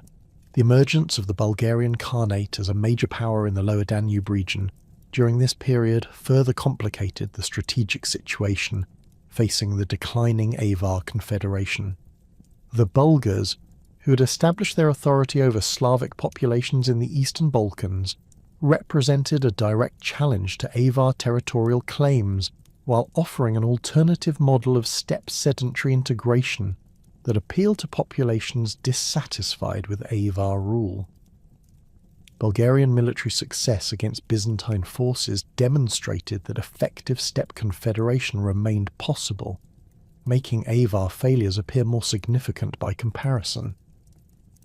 The technological stagnation that characterized Avar military development during this period reflected the broader decline in the Confederation's institutional capabilities. The innovations in siege warfare, cavalry tactics, and military organization that had given the Avars decisive advantages over their opponents for over a century ceased to evolve as resources became scarce and administrative coordination deteriorated. Avar workshops continued producing weapons and armour according to traditional designs, but they failed to adapt to new tactical challenges presented by improved Frankish and Byzantine military techniques. The loss of institutional memory represented an equally serious problem, as experienced administrators and military commanders died or defected without effectively training successors. The complex systems of tribute collection, military recruitment, and territorial administration that had enabled the Avars to govern diverse populations across extensive territories required specialized knowledge that took years to develop. The fragmentation of authority and reduction of resources during the late 7th and early 8th centuries prevented the systematic transmission of this knowledge to new generations of leaders, creating gaps in administrative capability that further undermined the Confederation's effectiveness. The consolidation of Frankish power under Charlemagne's rule created an existential threat to the fragmented Avar Confederation that its weakened leadership proved incapable of addressing through traditional diplomatic channels. By 788 AD, the Carolingian king had successfully unified most of Western Europe under his authority, establishing administrative and military systems that dwarfed the declining capabilities of the Avar Khaganate. The Frankish realm's eastern frontier had gradually expanded into territories that had been under Avar control for 2 centuries, creating a volatile border zone where Slavic populations increasingly looked to Frankish protection rather than their traditional Avar overlords. The immediate catalyst for Charlemagne's systematic campaign against the Avars emerged from a series of border incidents that escalated throughout 787 and early 788 AD. Avar raiding parties, desperate to maintain tribute flows from increasingly rebellious subject populations, had begun crossing into Frankish territory to seize livestock and agricultural products from Bavarian settlements. These raids, while relatively small in scale compared to the massive campaigns of earlier centuries, violated the informal frontier agreements that had maintained relative stability along the Danube boundary for several decades. Charlemagne's response demonstrated the methodical approach to warfare that characterized Carolingian military doctrine. Rather than launching immediate retaliatory strikes, the Frankish king spent months gathering intelligence about Avar defensive capabilities, internal political divisions, and the location of major treasure repositories. Frankish merchants, many of whom had maintained trading relationships with Slavic communities under Avar control, provided detailed information about fortification layouts, garrison strengths, and the routes used for transporting tribute to central collection points. The strategic planning for the Avar campaigns reflected Charlemagne's understanding that traditional Frankish military tactics would require significant modification to succeed against opponents who had dominated European warfare for over 2 centuries. Avar heavy cavalry, despite the Confederation's internal problems, remained formidable opponents whose mobility and archery skills gave them significant advantages over conventional Frankish infantry formations. The Carolingian solution involved the systematic development of heavy cavalry units, modelled on successful Avar techniques, while maintaining the disciplined infantry formations that had proven effective in earlier Frankish conquests. The first phase of Charlemagne's Avar campaign began in late summer 788 AD, with coordinated advances along multiple axes designed to prevent the concentration of Avar defensive forces. The main Frankish army, numbering approximately 20,000 warriors, advanced eastward along the Danube Valley while smaller forces moved through the Alpine passes to threaten Avar positions in the south. This multi-pronged approach forced the Avar leadership to divide their already limited military resources while preventing the implementation of traditional steppe tactics that relied on concentrating superior forces against isolated enemy formations. The Frankish army's composition reflected decades of military evolution that had gradually adopted successful elements from various opponents while maintaining distinctively Carolingian organisational structures. Heavy cavalry formed the elite core of Frankish forces, with warriors wearing mail hauberks and carrying long lances designed for shock combat against enemy formations. These mounted troops had adopted stirrups and high-backed saddles that provided the stability necessary for effective lance charges, while maintaining the flexibility required for pursuing broken enemy forces across varied terrain. Frankish infantry retained their traditional role as the backbone of Carolingia military power, but their equipment and tactics had evolved significantly since earlier centuries. Warriors carried standardized spears, shields, and Francisca throwing axes, but they also employed crossbows and other missile weapons that provided effective counters to Avar archery.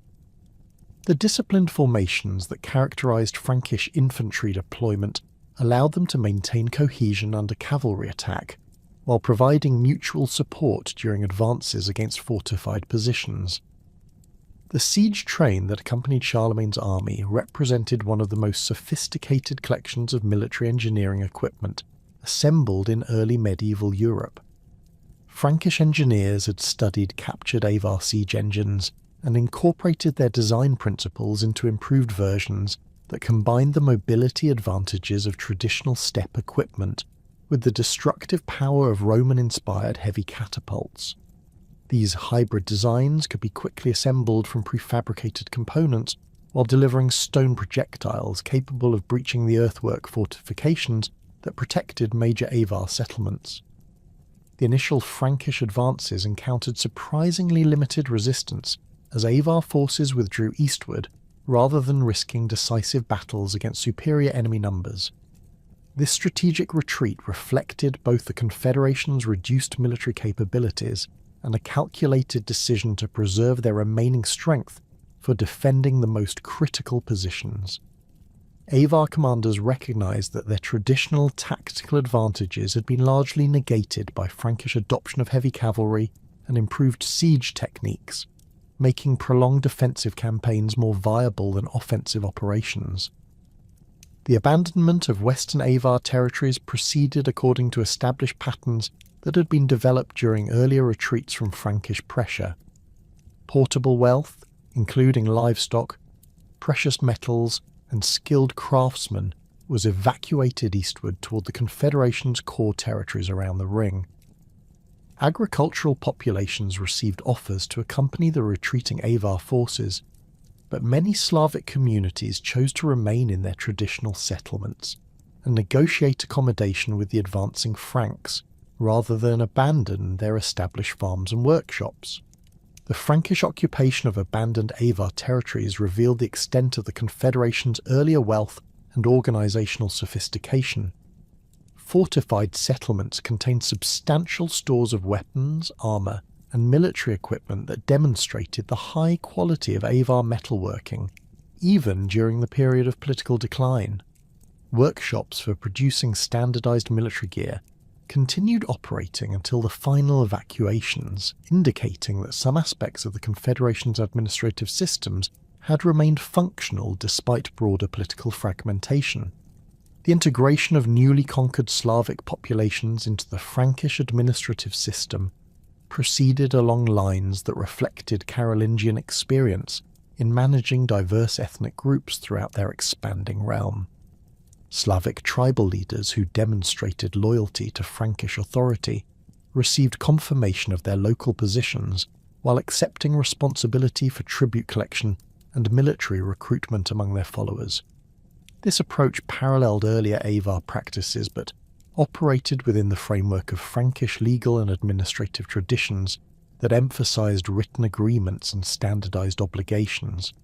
The advance toward the Ring, the fortified complex that served as the Avar Confederation's primary treasure repository and ceremonial centre, required Frankish forces to penetrate increasingly sophisticated defensive systems that had been developed over 2 centuries of continuous improvement. The Ring itself consisted of multiple concentric fortifications constructed using a combination of earthworks, wooden palisades, and stone walls that created overlapping fields of fire for defending archers while providing secure storage for the Confederation's accumulated wealth. Archaeological evidence suggests that the Ring complex covered an area of approximately 50 square kilometres, making it one of the largest fortified installations in contemporary Europe. The outer defences consisted of earthen ramparts topped with wooden palisades, and punctuated by stone towers that commanded key approaches to the complex. These fortifications incorporated design elements borrowed from Byzantine, Germanic and traditional steppe military architecture, creating a hybrid defensive system that maximised the advantages of each tradition while compensating for their individual weaknesses. The inner fortifications surrounding the actual treasure repositories represented the pinnacle of Avar military engineering, with stone walls rising over 10 metres in height and protected by elaborate systems of ditches, obstacles, and flanking positions. The construction techniques employed in these walls demonstrated sophisticated understanding of masonry principles that had been acquired through contact with Byzantine and Roman building traditions. The walls incorporated both defensive and symbolic elements, with decorative stonework that proclaimed the power and prestige of the Avar Khaganate to both subjects and enemies.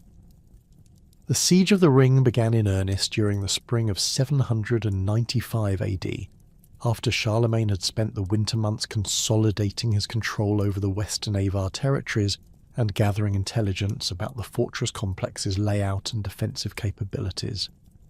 The Frankish assault involved approximately 15,000 warriors, supported by the largest collection of siege engines assembled during the Carolingian period.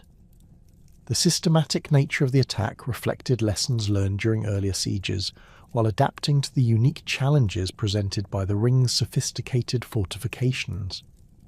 Frankish siege tactics emphasized the systematic reduction of defensive capabilities through coordinated attacks on multiple sections of the fortifications simultaneously. Catapult bombardments targeted specific sections of the walls, while mobile siege towers provided platforms for archers to suppress defensive fire from the ramparts. Simultaneously, Frankish engineers constructed tunnels designed to undermine key sections of the fortifications, using techniques that had been perfected during earlier campaigns against Saxon and Lombard strongholds. The Avar defence of the ring demonstrated the Confederation's retention of military expertise despite their broader political decline.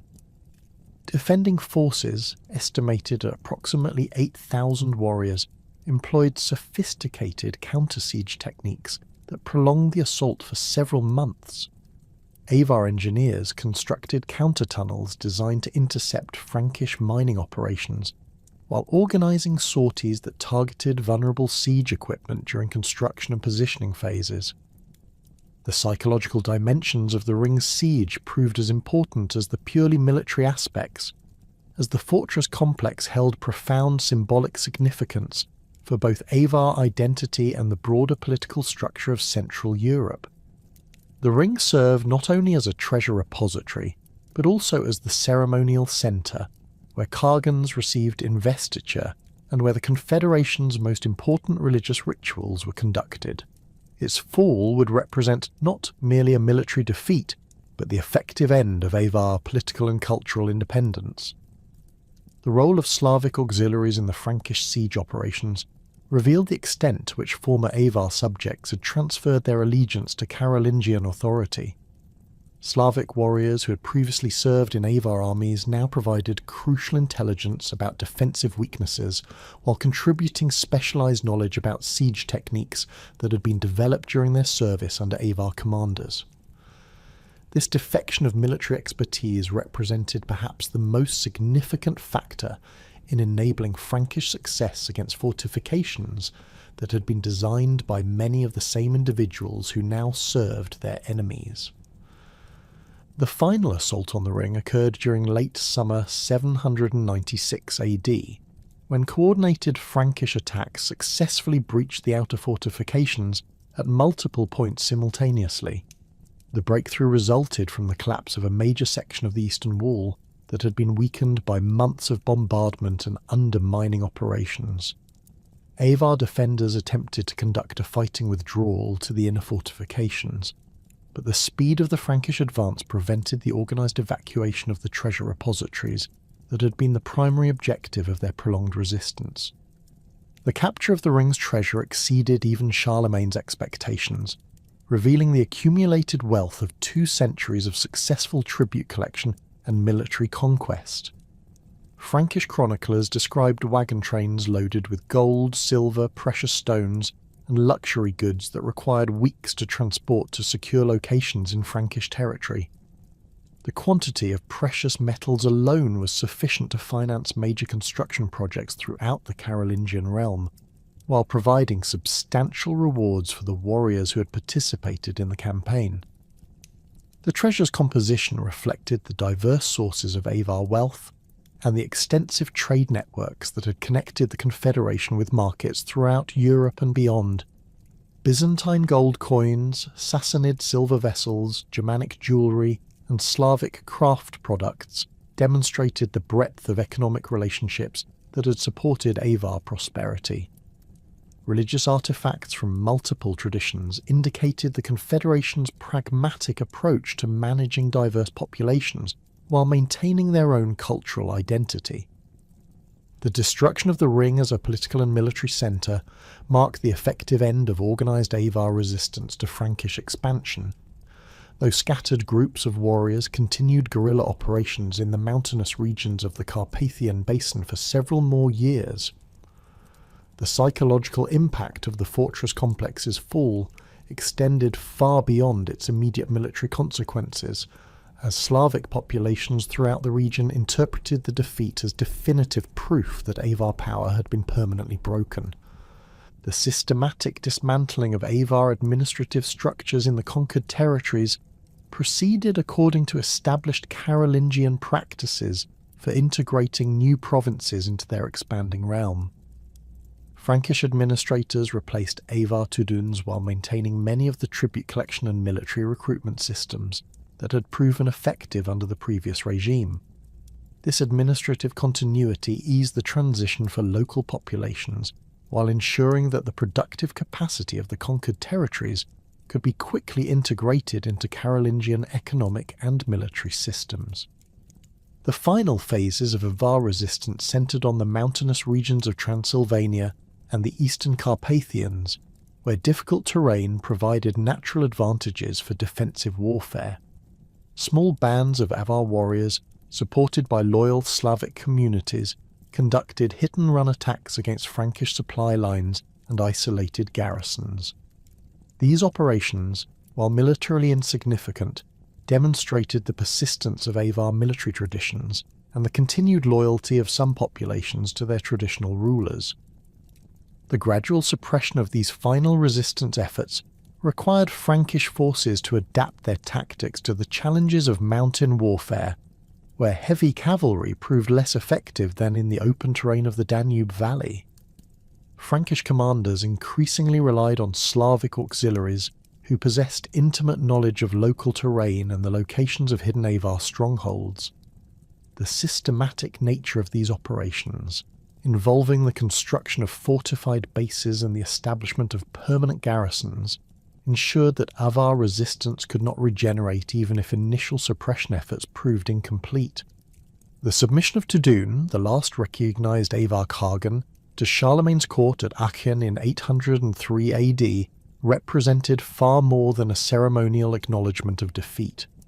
The aging ruler, accompanied by a small retinue of surviving nobles and carrying the few remaining symbols of Avar authority, performed the ritual of submission that formally ended over 2 centuries of independent Avar rule in Central Europe. Contemporary Frankish chroniclers described Tudun as a man broken by years of military defeats and political fragmentation, his once elaborate costume reduced to simple garments that bore only faded traces of the gold embroidery that had traditionally marked Avar royalty.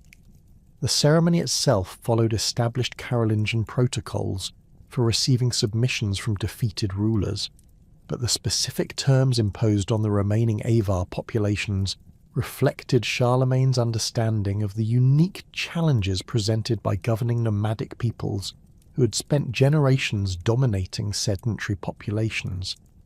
Unlike the wholesale displacement policies applied to some conquered Germanic tribes, the Carolingian approach to the Avars involved systematic fragmentation and controlled resettlement designed to prevent any possibility of political reorganisation, while preserving their value as warriors and administrators within the expanding Frankish realm.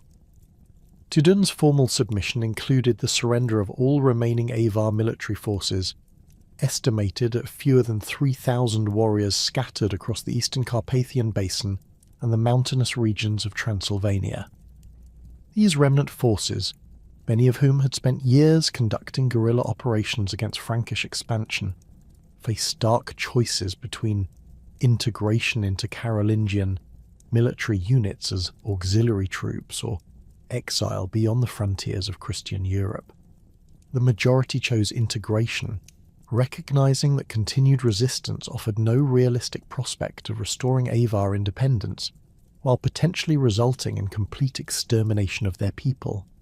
The systematic dismantling of Avar political structures proceeded according to comprehensive plans developed by Carolingian administrators who had studied the Confederation's organizational methods during years of military campaigns. The traditional hierarchy of Khagans, Tudans, and tribal leaders was completely eliminated, with former Avar nobles either executed for continued resistance or relegated to subordinate positions within the new administrative framework. The decimal military organization that had characterized Avar forces for centuries was dissolved, with individual warriors assigned to Frankish units where their traditional command relationships could not be maintained. The forced resettlement policies implemented throughout the former Avar territories reflected Carolingian understanding that the Confederation's military effectiveness had depended largely on maintaining concentrated populations of experienced warriors who could support each other through kinship networks and shared cultural traditions. Avar families were systematically separated and relocated to different regions of the Carolingian realm, with particular emphasis on distributing them among established Frankish and Slavic communities where they would constitute small minorities unable to maintain independent cultural practices. The largest single resettlement operation involved approximately 8,000 Avar civilians who were transported from their traditional settlements in the Tisa River Valley to new locations in Bavaria, Alemannia, and northern Italy. These forced migrants included craftsmen whose metalworking skills were highly valued by Carolingian administrators, agricultural workers who possessed expertise in managing the fertile river-bottom lands of the Carpathian Basin, and former administrative personnel whose literacy and organizational capabilities made them useful for governing other subject populations within the expanding Frankish realm. The psychological trauma inflicted by these resettlement policies extended beyond the immediate disruption of family and community relationships to include the systematic destruction of cultural landmarks and religious sites that had maintained Avar identity for generations. Sacred groves where shamanic rituals had been conducted were cut down and converted to Christian churches, while burial grounds containing the remains of Avar ancestors were ploughed under to create agricultural fields. These deliberate acts of cultural destruction aimed to prevent the development of pilgrimage sites or symbolic centres that might serve as focal points for future resistance movements. The establishment of Frankish administrative control over former Avar territories proceeded through the creation of new territorial units called marches, frontier provinces designed to provide military security while facilitating the integration of conquered populations into Carolingian political and economic systems.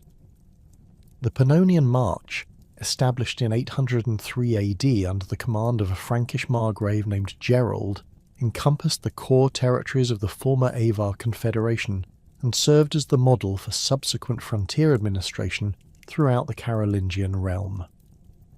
Gerald's administrative approach reflected lessons learned during earlier Carolingian conquests, while adapting to the specific challenges presented by governing populations that had experienced centuries of nomadic rule. The new margrave maintained many of the tribute collection systems developed under Avar administration, recognizing that these mechanisms had proven effective in extracting resources from diverse populations while maintaining economic productivity.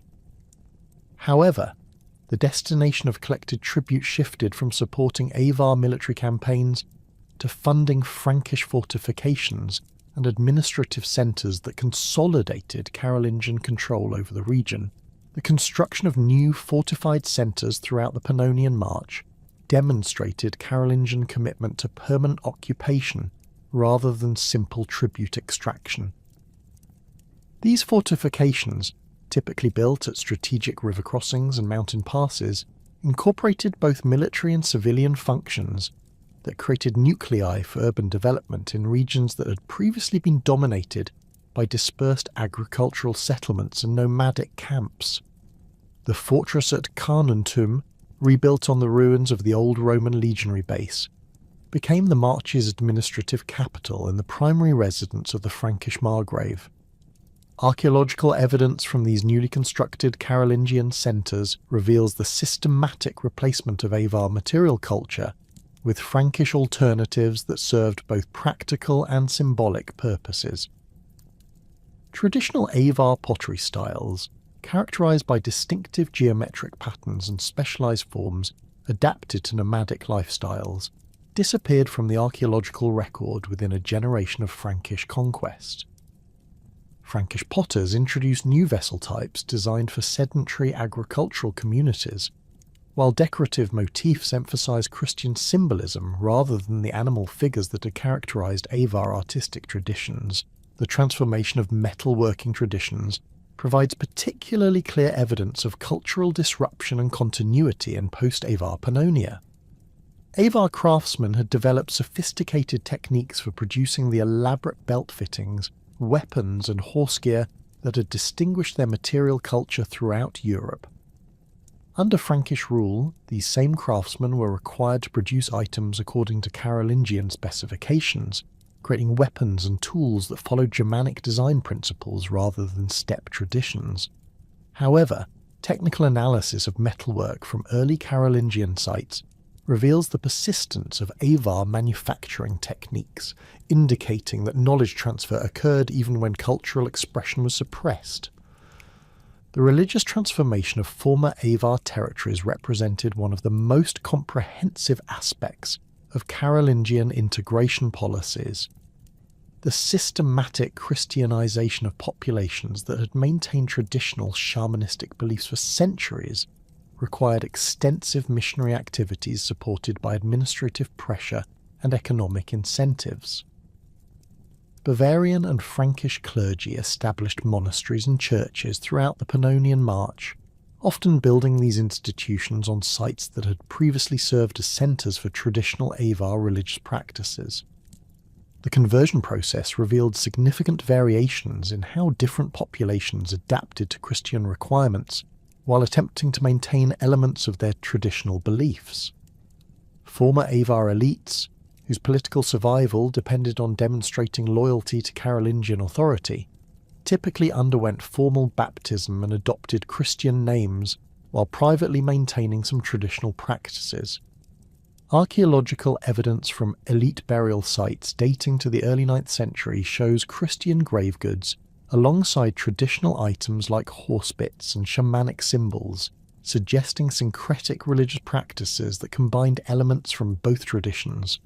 Slavic populations within the former Avar territories often experienced less dramatic religious transitions, as many communities had already adopted Christian practices during the later years of Avar rule when political fragmentation had reduced central control over religious observance. These populations typically retained their existing Christian identity, while adapting to Frankish liturgical practices and ecclesiastical organisation. The continuity of Slavic Christian traditions provided a foundation for cultural stability that eased their integration into Carolingian administrative systems.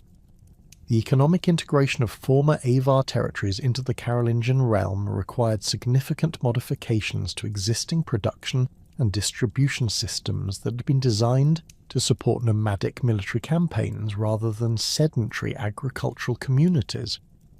The tribute system that had channeled agricultural surpluses toward maintaining Avar cavalry forces was restructured to support Frankish fortifications, administrative centres, and military garrisons stationed throughout the March territories.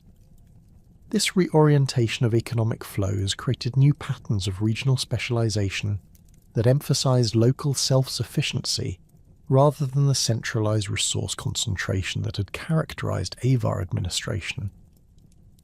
The transformation of agricultural practices reflected broader changes in land tenure and population organisation that accompanied Carolingian conquest.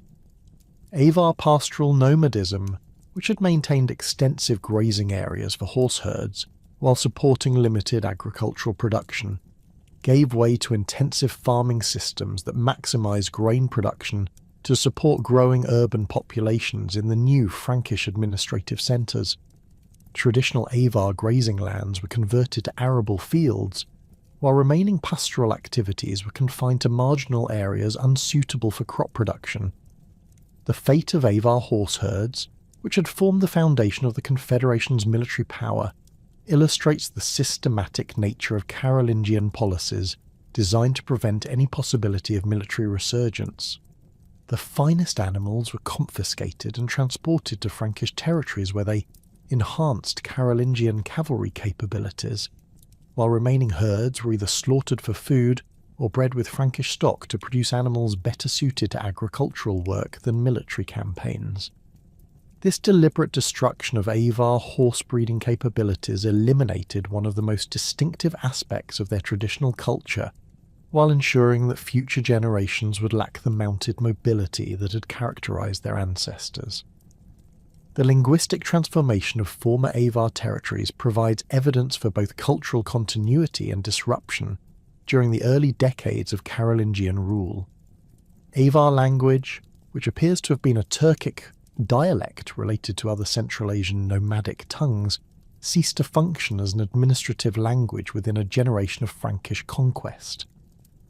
Latin became the language of official correspondence and legal proceedings, while local populations increasingly adopted Germanic or Slavic languages depending on their regional circumstances and the ethnic composition of their immediate communities. However, linguistic borrowing in both directions suggests that Avar cultural influences persisted even after political independence ended. Frankish administrative terminology incorporated Avar words related to horse management, military organisation, and tribute collection, indicating that Carolingian administrators recognised the practical value of existing systems even when they rejected Avar political authority. Similarly, Slavic dialects in the region retained Avar loanwords related to metalworking, warfare, and political organisation, demonstrating the lasting impact of centuries of cultural interaction. The persistence of Avar cultural elements within Slavic communities represents one of the most significant aspects of post-conquest cultural continuity in the Carpathian Basin. Slavic populations that had been integrated into Avar society for generations maintained many practices and traditions that had developed during the Confederation period, even when formal Avar political structures disappeared. Archaeological evidence from Slavic settlements dating to the early 9th century reveals the continued production of pottery styles, metalwork techniques, and architectural forms that combined Slavic and Avar elements in ways that distinguished these communities from Slavic groups in other regions.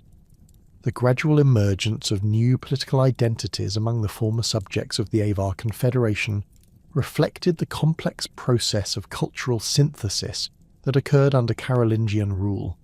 Populations that had identified themselves as Avars, Slavs, or Gepids during the Confederation period began developing regional identities based on their specific locations within the new March territories rather than their ethnic origins. These emerging identities incorporated elements from multiple cultural traditions while adapting to the administrative and religious requirements imposed by Frankish rule. The archaeological record from the 810 Rare S and 820 S reveals increasing standardization of material culture throughout the former Avar territories as Carolingian administrative systems achieved greater effectiveness in governing diverse populations. Pottery styles, metalwork designs, and architectural techniques became more uniform across the region, reflecting both the imposition of Frankish standards and the breakdown of local traditions that had maintained cultural distinctiveness during the Avar period. This standardization process accelerated as new generations grew up under Carolingian rule without direct experience of Avar political independence. The military integration of former Avar warriors into Carolingian forces proceeded along lines that reflected both the practical value of their combat experience and the political necessity of preventing organised resistance. Avar heavy cavalry techniques, which had dominated European warfare for over 2 centuries, were systematically studied and incorporated into Frankish military doctrine, while the individuals who possessed this expertise were distributed among different units to prevent the maintenance of traditional command relationships. Former Avar officers found themselves serving as instructors and advisors within Carolingian military schools, where their knowledge of siege warfare, cavalry tactics, and military organisation enhanced Frankish capabilities while ensuring their loyalty through integration into the expanding imperial system. The transformation of settlement patterns throughout the former Avar territories reflected the systematic replacement of nomadic and semi-nomadic lifestyles with sedentary agricultural communities that could be more easily controlled and taxed by Carolingian administrators. Traditional Avar seasonal migration routes were blocked by new fortifications and agricultural settlements, while former grazing areas were converted to permanent farmland that supported growing populations of Frankish and Slavic colonists. These changes fundamentally altered the demographic composition of the Carpathian Basin, while eliminating the environmental foundations that had supported Avar nomadic traditions for centuries. The systematic destruction of Avar political structures by the Carolingians could not entirely erase the profound impact this confederation had left across Central and Eastern Europe. Modern archaeological investigations, beginning in earnest during the late 19th century and accelerating dramatically since the 1960s, have revealed the extraordinary scope of Avar cultural influence and technological innovation that persisted long after their political collapse.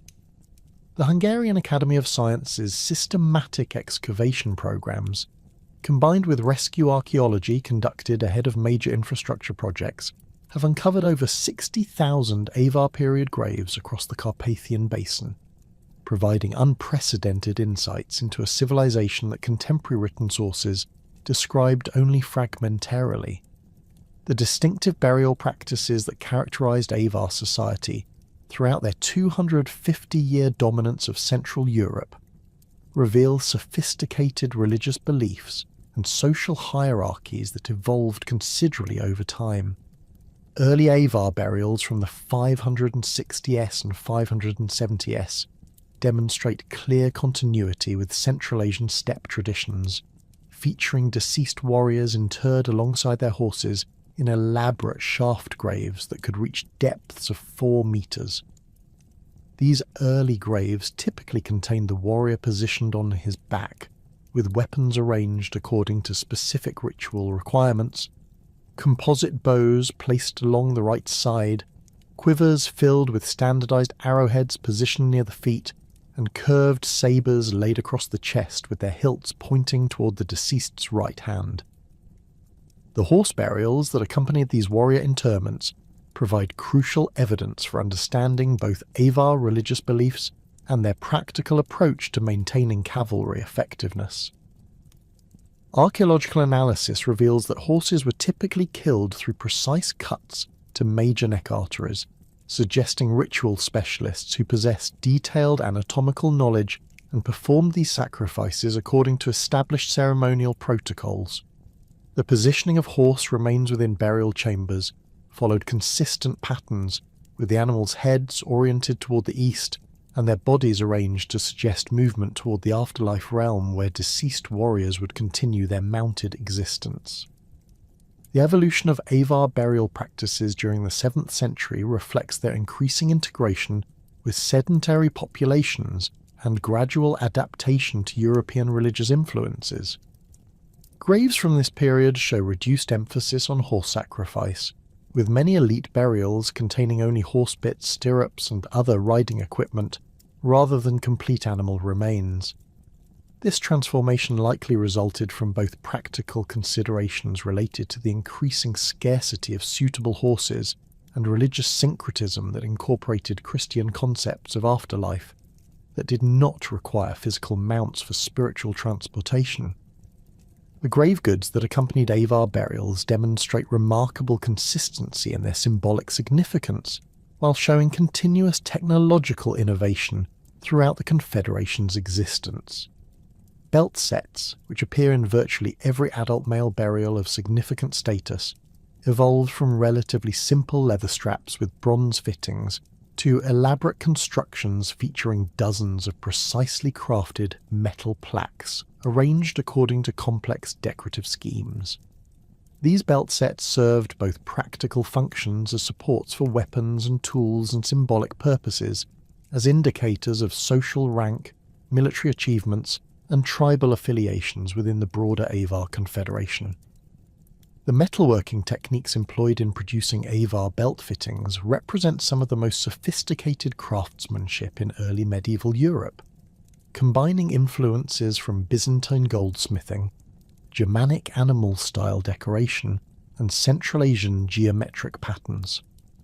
Avar artisans developed distinctive granulation techniques that created intricate surface textures through the precise application of tiny gold spheres, while their mastery of filigree work produced delicate wire patterns that enhanced the visual impact of larger decorative elements. The technical analysis of these pieces reveals production methods that required specialized tools and extensive training, indicating the existence of professional craftsmen who maintained workshops capable of producing standardized items for distribution throughout Avar territories. The archaeological evidence for Avar technological contributions to medieval European development extends far beyond decorative metalwork to include fundamental innovations in military equipment, agricultural techniques, and urban planning. The widespread adoption of stirrups throughout Europe during the 7th and 8th centuries can be directly traced to Avar influence, with archaeological sites across the former Confederation territories yielding thousands of stirrup fragments that demonstrate the evolution of design from simple leather loops to sophisticated iron constructions that provided cavalry with unprecedented stability and striking power. Stirrup development under Avar patronage proceeded through several distinct phases that reflected both technological innovation and adaptation to changing tactical requirements. Early Avar stirrups, dating to the late 6th century, consisted of bronze or iron loops suspended from leather straps that provided basic foot support for mounted warriors. Archaeological specimens from major Avar cemeteries show gradual improvements in design, with broader foot plates that distributed weight more effectively and strengthened attachment points that reduced the risk of equipment failure during combat. The most advanced Avar stirrup designs, found in 8th century contexts, incorporated decorative elements that indicated their owner's status while maintaining the functional characteristics that made them essential components of heavy cavalry equipment. The impact of Avar stirrup technology on European warfare extended far beyond simple equipment adoption to fundamental changes in military organisation and tactical doctrine. Contemporary Frankish sources describe the systematic study of captured Avar equipment by Carolingian military engineers, who recognised the technological superiority of Avar cavalry gear and implemented comprehensive programs to reproduce these innovations for their own forces. The Battle of Tours in 732 AD, where Frankish heavy cavalry played a decisive role in defeating the Umayyad invasion, relied heavily on stirrup technology that had been acquired through contact with Avar forces during earlier frontier conflicts.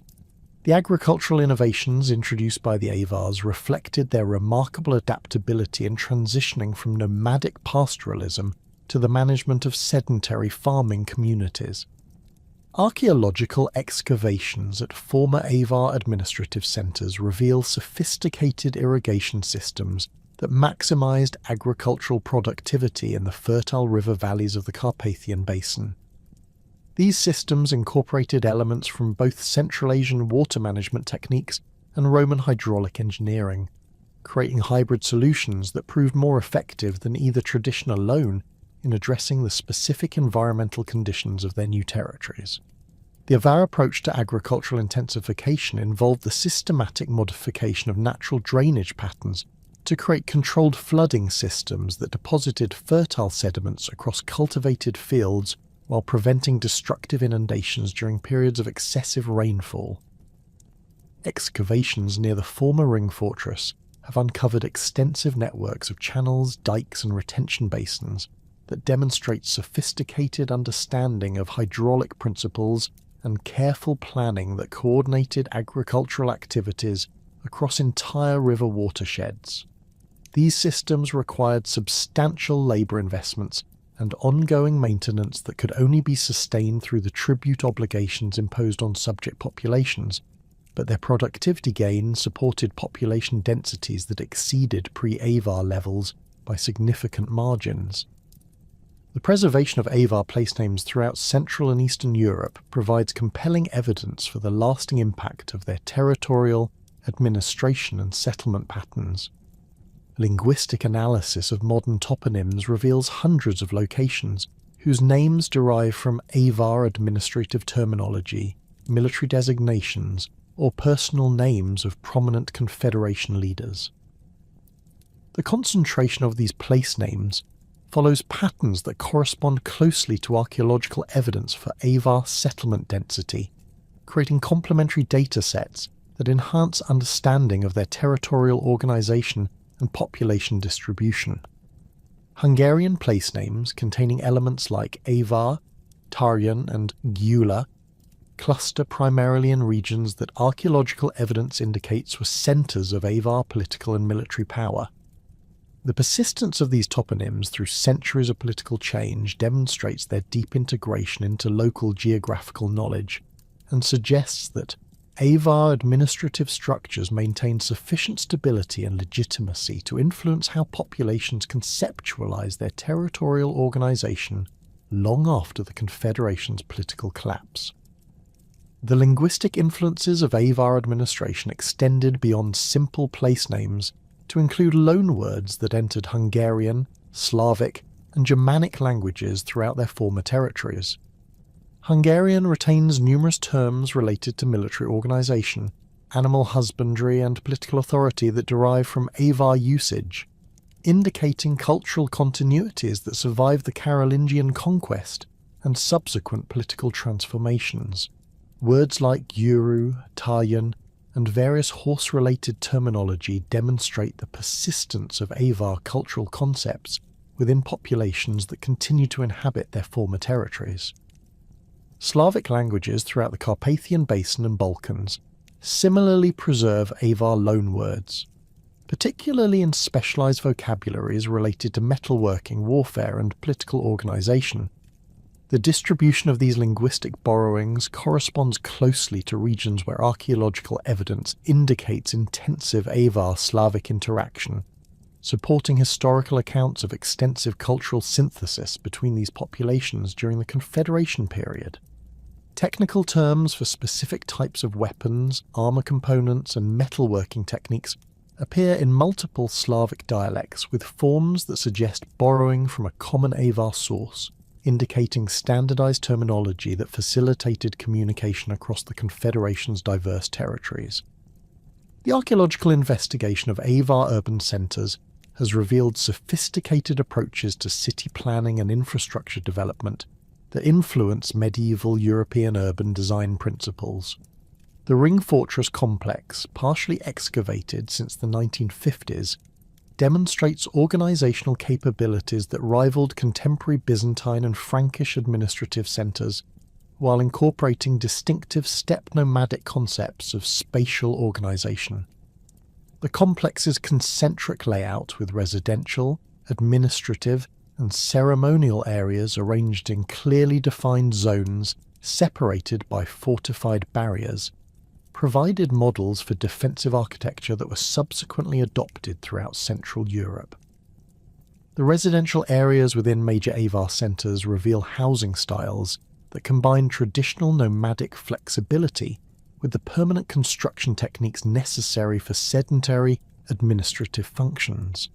Excavated structures typically feature modular designs that could be expanded or modified according to changing needs, while maintaining consistent orientations and spatial relationships that reflected Avar cultural preferences.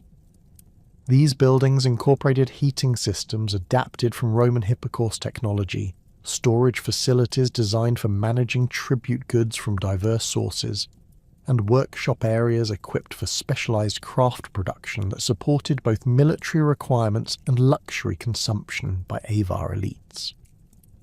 The craft production facilities discovered at Avar sites demonstrate industrial organization that achieved unprecedented scales of standardized manufacturing for early medieval Europe.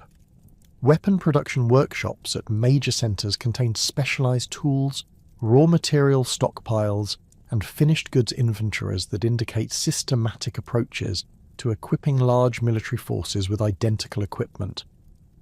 The quality control evident in archaeological assemblages suggests oversight by master craftsmen who maintained strict standards while training apprentices in techniques that required years of experience to master fully. Pottery production represents another area where Avar technological contributions significantly influenced European material culture development. Avar potters developed distinctive wheel-throwing techniques that produced vessels with thinner walls and more consistent forms than contemporary hand-built pottery traditions. These technical innovations, combined with decorative styles that incorporated geometric patterns derived from textile and metalwork traditions, created ceramic traditions that influenced pottery production throughout Central and Eastern Europe for centuries after Avar political collapse. The archaeological evidence for Avar religious practices reveals complex belief systems that combined traditional Central Asian shamanism with elements borrowed from Christianity, Germanic paganism, and other traditions encountered during their European settlement. Ritual deposits found at major Avar centers contain bronze mirrors, animal-shaped amulets, and ceremonial weapons that indicate the continued importance of shamanic practices throughout the Confederation period. However, the same deposits often include Christian crosses, Byzantine religious medallions, and other artifacts that suggest syncretic religious developments that accommodated diverse belief systems within Avar territories. The shamanic elements in Avar religious practice demonstrate remarkable continuity with Central Asian traditions, while showing adaptations to European environmental and social conditions. Bronze mirrors decorated with animal motifs and geometric patterns that represented cosmological concepts appear consistently in elite Avar burials throughout their territorial extent, indicating shared religious beliefs that transcended ethnic boundaries within the Confederation. The symbolic systems represented in these artifacts show influences from Tengrist sky worship, ancestral veneration practices, and animal spirit beliefs that had characterized steppe nomadic religions for centuries before Avar migration to Europe. The gradual incorporation of Christian elements into Avar religious practices proceeded along different trajectories among various populations within the Confederation, reflecting both voluntary adoption and administrative pressure from Christian neighbours. Elite Avar burials from the later 7th and early 8th centuries increasingly contain Christian symbols, alongside traditional shamanic grave goods, suggesting religious syncretism that allowed individuals to maintain traditional beliefs while acknowledging Christian political and cultural influences. This religious flexibility demonstrated characteristic Avar pragmatism in managing diverse populations while adapting to changing political circumstances. The preservation of Avar cultural traditions within Slavic communities throughout Central and Eastern Europe represents one of the most significant aspects of their lasting legacy. Archaeological evidence from Slavic settlements in regions formerly under Avar control reveals the persistence of material culture traditions, craft techniques, and settlement patterns that had developed during centuries of cultural interaction. These continuities suggest that Avar influence on Slavic development extended far beyond simple political domination to include fundamental contributions to technological knowledge, social organization, and cultural identity that shaped Slavic civilization throughout the medieval period. Modern genetic studies of populations throughout the former Avar territories have provided additional evidence for understanding their demographic impact and cultural integration patterns. DNA analysis of skeletal remains from Avar cemeteries reveals populations with mixed Central Asian, European and Mediterranean ancestry that reflects the Confederation's origins in Central Asian migrations, combined with extensive intermarriage with local populations during their European settlement. These genetic patterns correspond closely to archaeological evidence for cultural synthesis, supporting historical accounts of Avar integration policies that encouraged assimilation rather than ethnic separation. The genetic data emerging from contemporary studies reveals patterns that extend far beyond simple demographic mixing to encompass fundamental questions about ethnogenesis and cultural transmission in early medieval Europe. Population geneticists working with skeletal remains from major Avar cemeteries have identified distinctive haplogroups that trace back to Central Asian populations, while documenting extensive admixture with local European groups throughout the Confederation's territorial extent.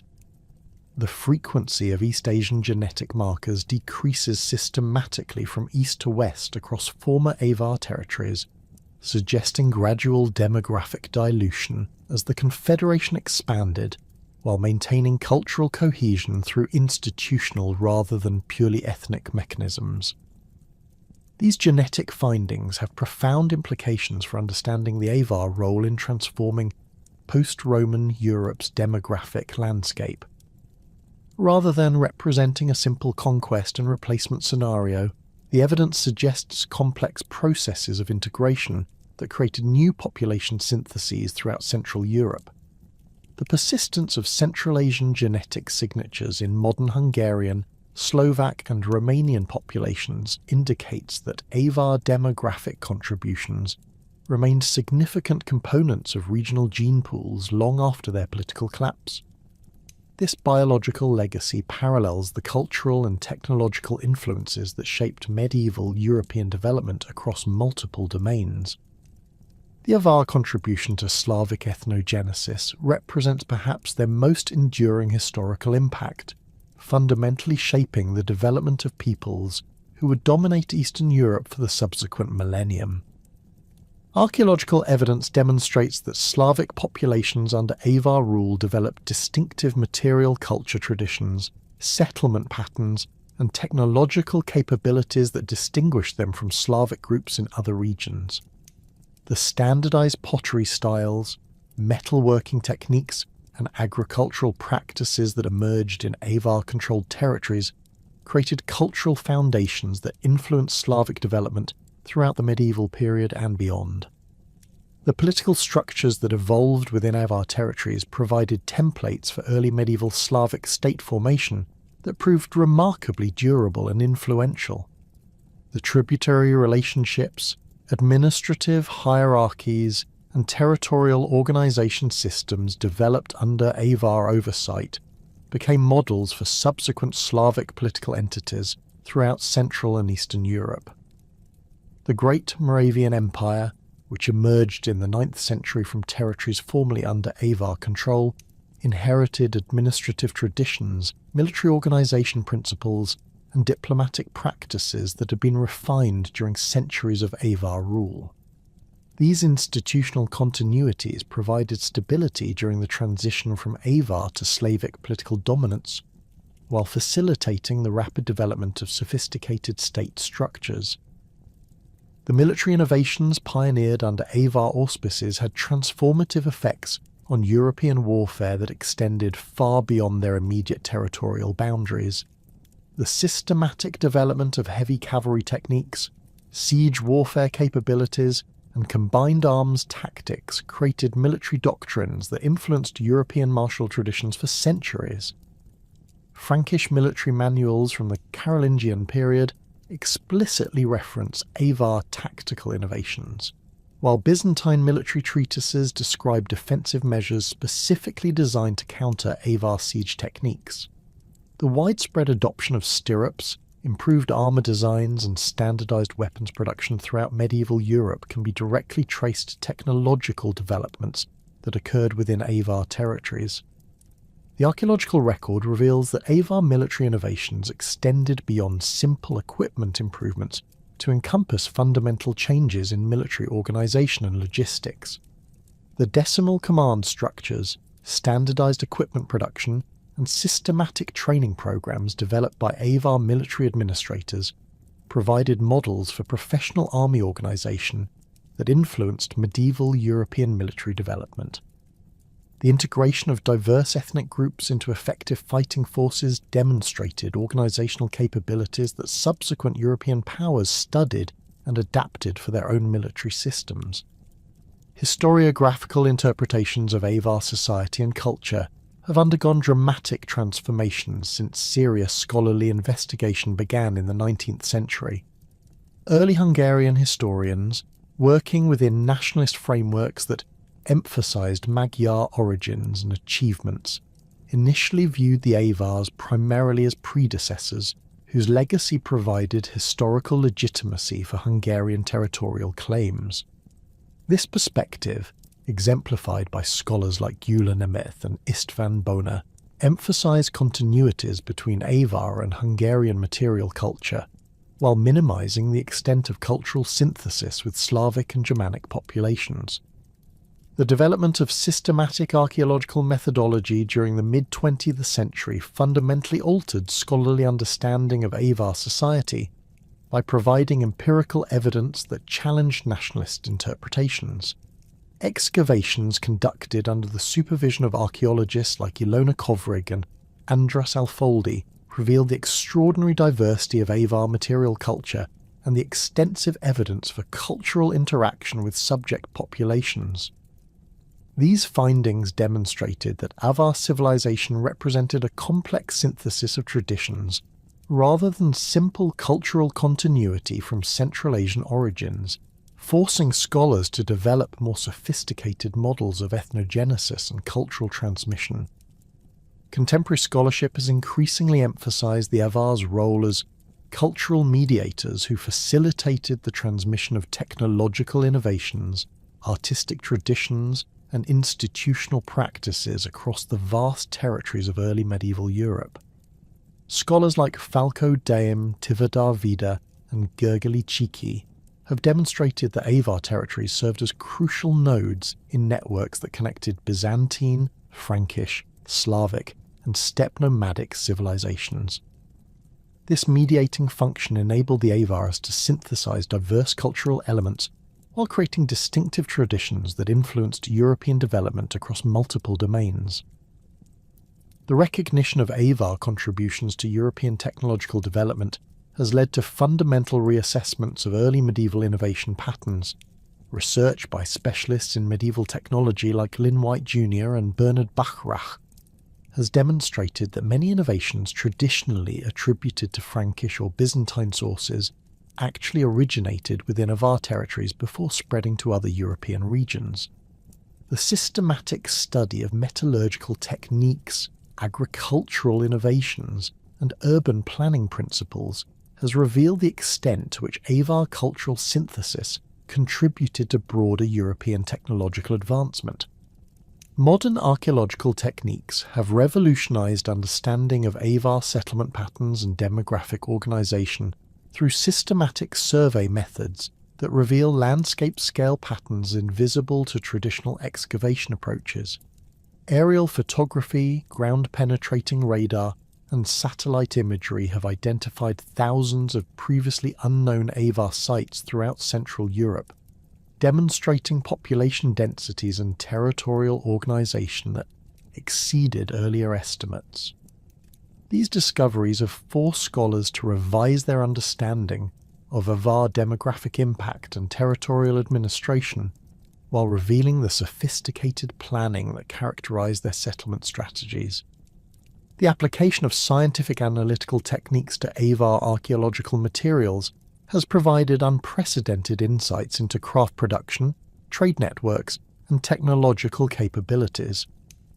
X-ray fluorescence spectroscopy, neutron activation analysis, and other compositional studies have traced the sources of raw materials used in Avar metalwork, revealing trade connections that extended from Scandinavia to Central Asia. These analyses demonstrate that Avar craftsmen had access to materials and technical knowledge from across the known world, enabling them to create synthetic traditions that combine the best elements from multiple cultural sources. Isotope analysis of human and animal remains from Avar sites has provided crucial evidence for understanding migration patterns, dietary practices, and social organization within the Confederation. Strontium isotope ratios in tooth enamel reveal individual mobility patterns that document the extensive population movements that characterized Avar territorial expansion and administrative practices. These studies have confirmed historical accounts of forced population relocations while revealing voluntary migration patterns that contributed to cultural synthesis throughout Avar territories. The contemporary relevance of Avar history in modern Central European national narratives reflects complex relationships between historical scholarship and political identity formation. Hungarian national identity has traditionally incorporated Avar heritage as a foundational element that provides historical legitimacy for Magyar territorial claims and cultural distinctiveness. This perspective emphasizes continuities between Avar and Hungarian material culture, settlement patterns, and political traditions, while minimizing the extent of cultural disruption that occurred during the Carolingian conquest period. Austrian historical consciousness has generally viewed the Avars as external invaders whose defeat by Charlemagne represented a crucial step in establishing Christian civilization in Central Europe. This interpretation, rooted in Carolingian historical sources and reinforced by Habsburg imperial ideology, portrays Avar rule as a temporary interruption of European cultural development, rather than a significant contribution to regional civilization.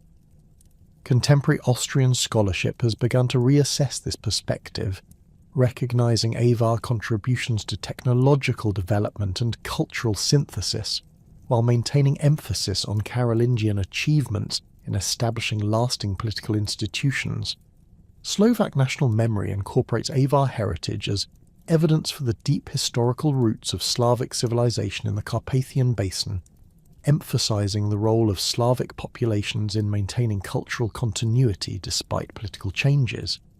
This perspective highlights archaeological evidence for Slavic cultural persistence under Avar rule, while arguing that the Great Moravian Empire represented the culmination of cultural developments that began during the Avar period.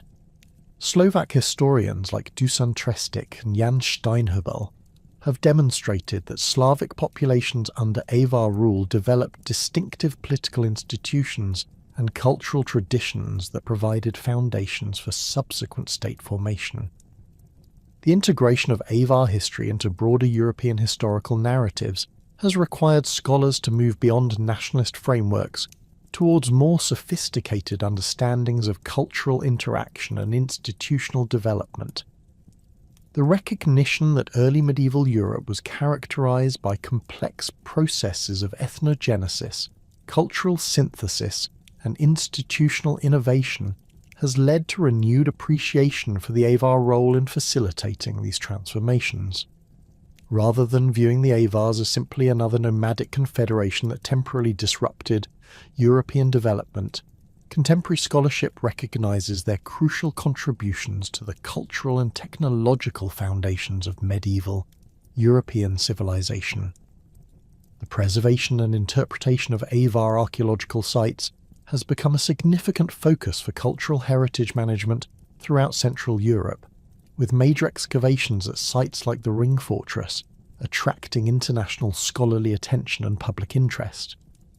Museums in Hungary, Austria and Slovakia have developed extensive Avar collections that demonstrate the sophistication of their material culture, while educating public audiences about their historical significance.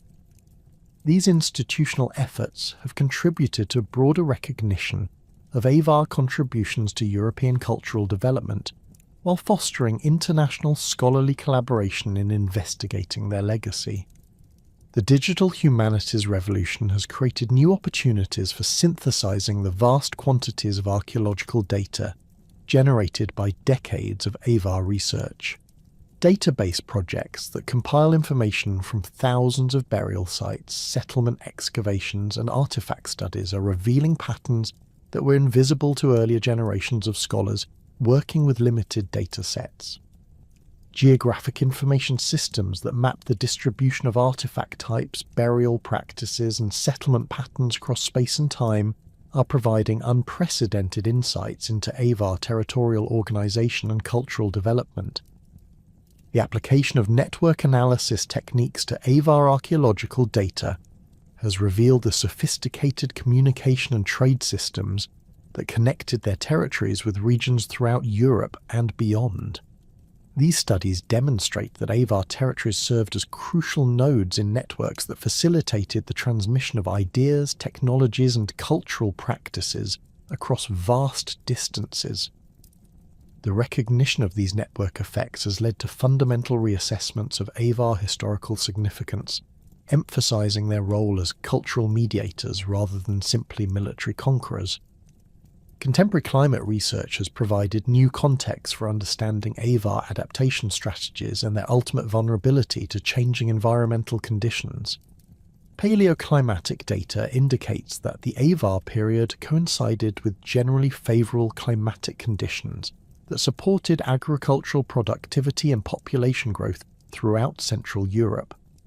However, the cooling trend that began in the late 8th century may have contributed to agricultural stress that undermined the economic foundations of Avar power while strengthening the relative advantages of their sedentary neighbours who possessed more diversified economic systems.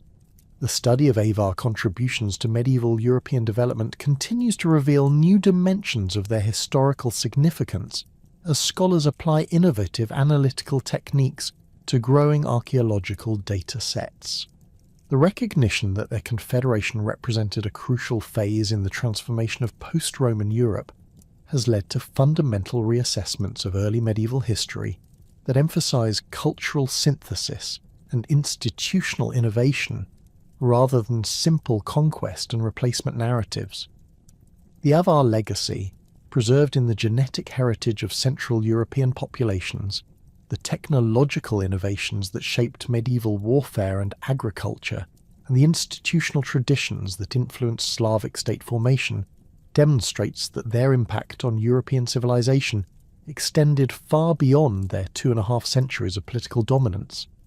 The Pannonian Avars ultimately represent one of history's most successful examples of nomadic adaptation to sedentary environments, creating a sophisticated confederation that synthesized diverse cultural traditions while maintaining effective military and administrative control over vast territories. Their legacy challenges traditional narratives of European development that emphasize the primacy of Roman, Byzantine, and Frankish contributions while minimizing the significance of steppe nomadic influences. As archaeological research continues to reveal new evidence for their technological innovations, cultural achievements, and lasting influence on European civilization, the Avars emerge not as barbarian destroyers of classical civilization, but as crucial contributors to the cultural synthesis that created medieval Europe.